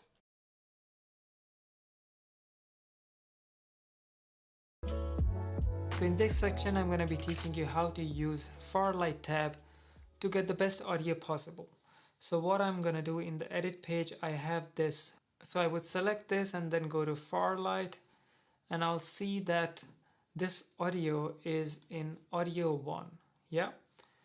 So what happens is that whatever changes I'm gonna make in audio 1, which is audio 1 here, all the audio in this section, in this line, would be changed. This setting would be applied to all of them. So what I recommend is that what I do with my YouTube videos is that if I have to do a voiceover and if I just want the audio of the voiceover to be edited, I sort of put them in a separate audio line. So here I would just make it audio 3, and I'm just gonna zoom out of the timeline to see if there is any other audio in audio 3. That is not the case. So I'm just gonna zoom in again by pressing S, go to far light, and now my audio is in audio 3, this one. So let's listen to the audio first, and then I'm gonna teach you what all things I'm doing to enhance this audio a little bit better. But if you're not a cycling fan, don't worry. You can get a day pass for the ferry, and with this pass you can explore almost all the villages around Lake Como. We'll share with you the most beautiful town to visit in our upcoming videos. So that's the audio, and it's really simple. Far light tab. I don't have to do anything here. Everything is gonna be here. So here I see audio 1, which is for the first line of audio. Audio 2 is the second, but we don't see audio 3. So yeah, if I drag it here, then it is for audio 3. So we're gonna be doing a lot of changes here. So how do we change any setting? Because I don't see any graphs, I don't see nothing. Very easy. First thing I'm gonna be doing is the order. The order I want is FX, EQ, and DY. Because first we're gonna change some effects, then we're gonna change the equalizer, then we're gonna change the DY. So I'm just gonna set it up here. And then how do you put effects on the audio is by effects panel here. So you see this plus, as soon as I press plus, it shows me a whole range of options, whole range of settings, what we can tweak on this audio to get the best output. And then we have some dynamics, some audio enhancer, compressor, expander, limiter, all this sort of stuff, which we're gonna go through later. And then we also have equalizer. So that's exactly what we're going to do. First, we're gonna use some effects, then we're gonna use some equalizer, and then we're gonna do some dynamics. So that's the sequence what I've set here. So for FX, the first and foremost thing what we're gonna do is press plus here. So the first and foremost thing what we're gonna do before going anywhere is go to my edit tab and press normalize. So what normalize does is that it's gonna sort of increase my audio level until the extent where the audio is sort of not blowing out. So if I go normalize here. But if you're not a cycling fan, don't worry. You can get a day pass for the ferry. And if I check on the audio bar in audio 3, you can see that the reds are very less. But if you're not a cycling fan, don't worry. You can get a day pass for the ferry, and with this pass you can explore almost. So that was the system normalizing the audio until certain level, but in my opinion I still think that it's a little bit loud. So I am like the software literally just increased the decibels until how they wanted, until how much they wanted. So I'm just gonna press go to 3.14. But if you're not a cycling fan, don't worry. That sounds, the level is pretty decent. So I have just normalized the audio, and then I go to the far light tab. Go here, select A3. First setting what we're gonna change is go to here plus, then we're gonna look for restoration. So we go to restoration, and then we go to de-esser. So what does de-esser does? So de-esser would sort of reduce all the S and all the harsh S from the audio. So first thing what we can do is listen to S only. But if you're not a wait, let's play again. But if you're not a cycling fan, don't worry. You can get a day pass for the ferry. And this is just playing all the S's. But if I just leave this S here, I can also sort of change the intensity of how much it's gonna compress the S's. But if you're not a cycling fan, don't worry. You can get a day pass for the ferry, and with this pass you can explore almost all the villages around Lake Como. we'll share with you the most beautiful town to visit in our And you upcoming can also change the position here and keep listening to the audio and see that at which position your S's lie. So at 2000 hertz or 4000 hertz. But if you're not a cycling fan, don't worry. You can get a day pass for the ferry. I think in my opinion, my voice sort of lies somewhere between 2000 and 4000 hertz. But if you're not a cycling fan, yeah, I think it's sort of looking good here, especially for a female. If you produce a lot of s, then the software would sort of compress it and would not make it super harsh for the audience to hear, because sometimes if someone's voice has a lot of S's, it can get really annoying in your ears. So that's what de-esser does. The first step is that. And the second one, what we're gonna do, we go here to dynamics, we go to Farlight FX, and then we go to soft clipper. And soft clipper, what is it gonna do? It's just gonna give a bit more body to your voice. Let's listen to it. But if you're not a cycling fan, don't worry. You can get a day pass for the ferry, and with this pass you can explore almost all the villages. And let's go to soft drive. But if you're not a cycling fan, don't worry. You can get a day pass for it has given my voice a bit more bass, a bit more body. Because if I hear before, check this out. But if you're not a cycling fan, don't worry. Yeah, and let's do with the soft clipper. But if you're not a cycling fan, don't worry. Yeah, so that's what soft clipper does. It sort of increases the bass in your voice and makes it like, just gives it a bit more body. So it feels a bit more complete, a bit more neutral. As soon as you see here, you also check here that you can see the list of all the effects you have had. So you can just click on this. You can just click on this little icon here, and then you can just change the values. So it's like really, you can just go back and forth. And after putting these two effects, this was the effects. Then we go to the equalizer. So we're just gonna click this blue line. That opens up my equalizer. And here, I'm just gonna give you a brief introduction. So all the areas here is the bass. And all the areas here is the soft voices like this and all the high pitched voices. So what are we gonna do? We're gonna keep everything in control here. So we go to band 1. So as soon as I press band 1, it already sort of clips out the audio, the extra bass from here.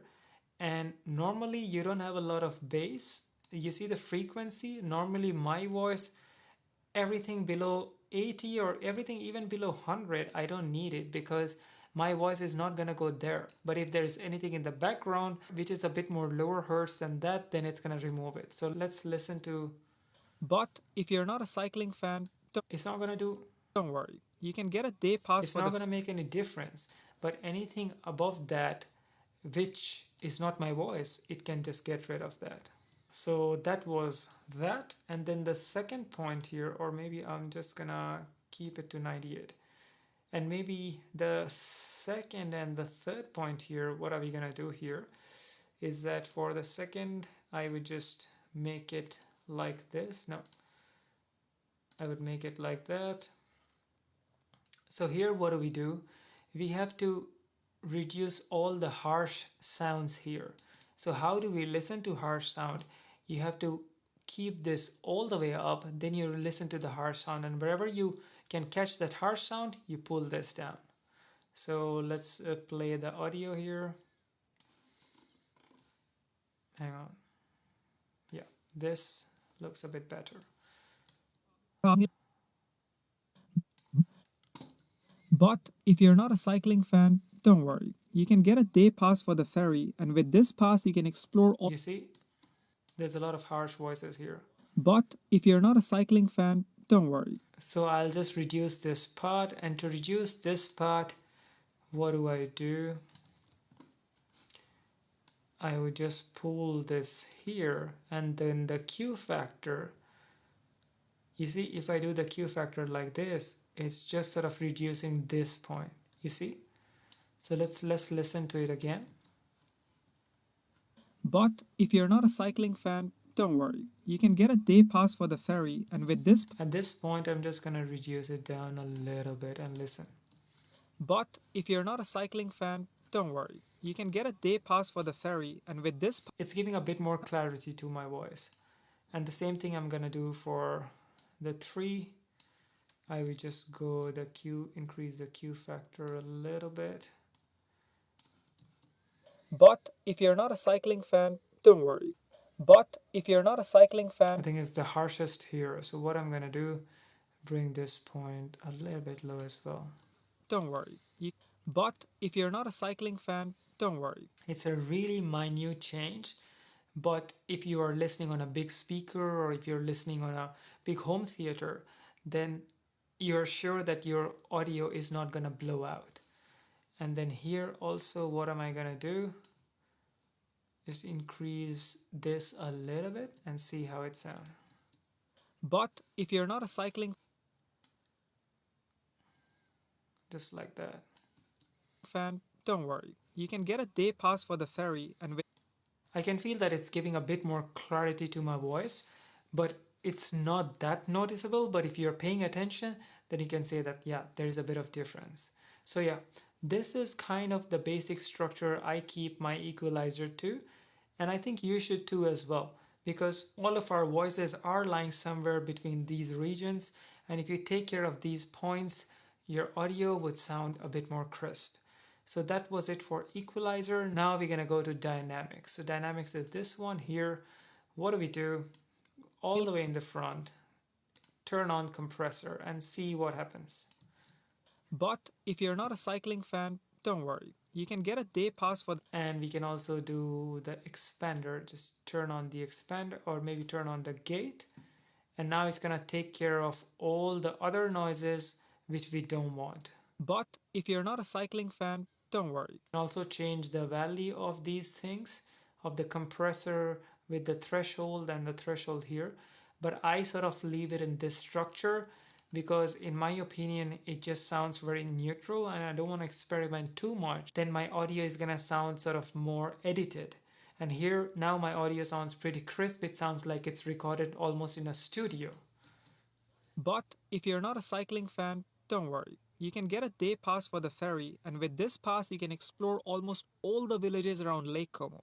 We'll share with you the most beautiful. So you see how cool it sounds. So guys, that was it from the Farlight tab, and if you have any questions, let me know. And now we're gonna move to the last tab, which is the export tab, because that is also really important because you have worked so hard on the entire project and now is the export time. And if you choose the wrong setting, then that might be a problem. So yeah, I am going to show you the most optimal way to export any video file. So let's jump in the system.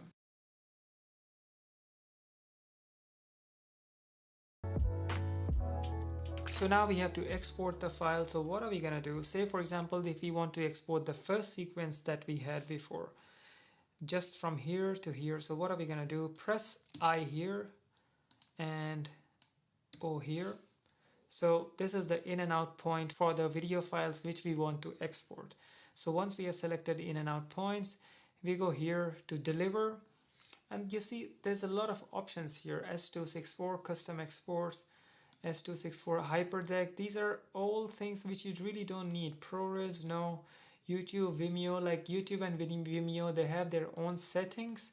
Dropbox, they have their own settings. But you really don't need to use any of this. The easiest and the best possible output is what am I gonna show you now. So you go to H265. So H265 is a video codec where the video, it does not loses its quality, but the file sizes are smaller. So say for example, if I export something in S264, the file sizes is almost 2 or 3 times more than the file size of H265. So I'm just gonna go to H265 and then browse. So browse, I save all my files in DaVinci Resolve. Exports, I just save it here. So here in this file, I'm just gonna make a new folder, DaVinci Resolve class, create, and then here I can just name the file test. Yeah. And I do save. So this is the location, this is the name of the file, single clip render.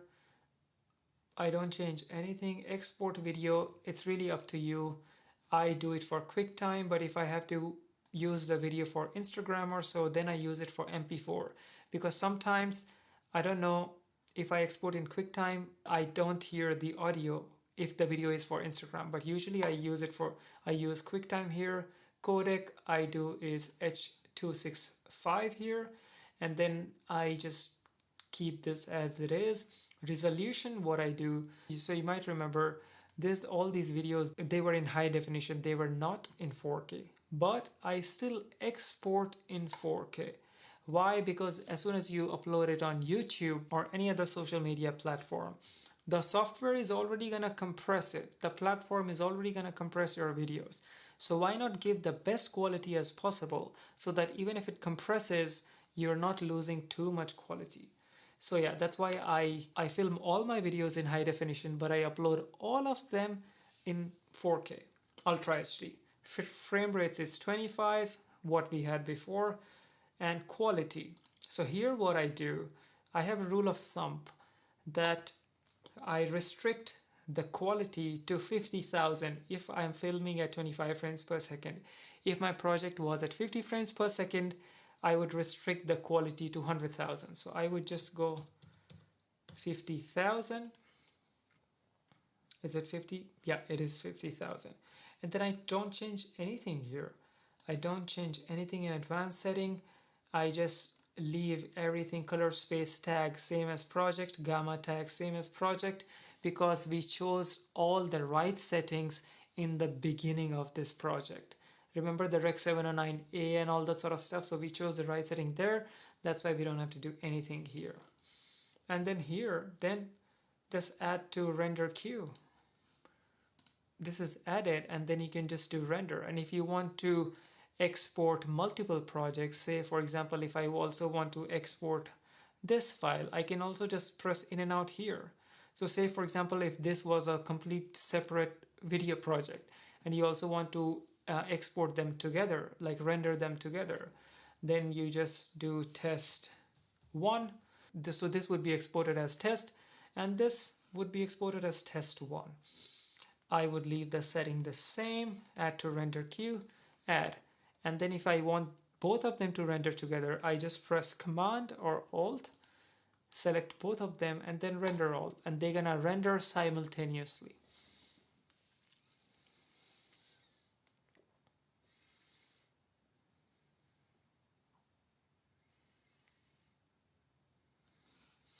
And if I go in the system, I can show you the video properties. We go to exports, DaVinci Resolve class. This was test 1. I'll just go get info and see. So you see it is 176 megabytes and it is 4K, 30 seconds clip, and it is H.265 as well. So yeah. And this file is also 4K and H.265. This was just 136 MB.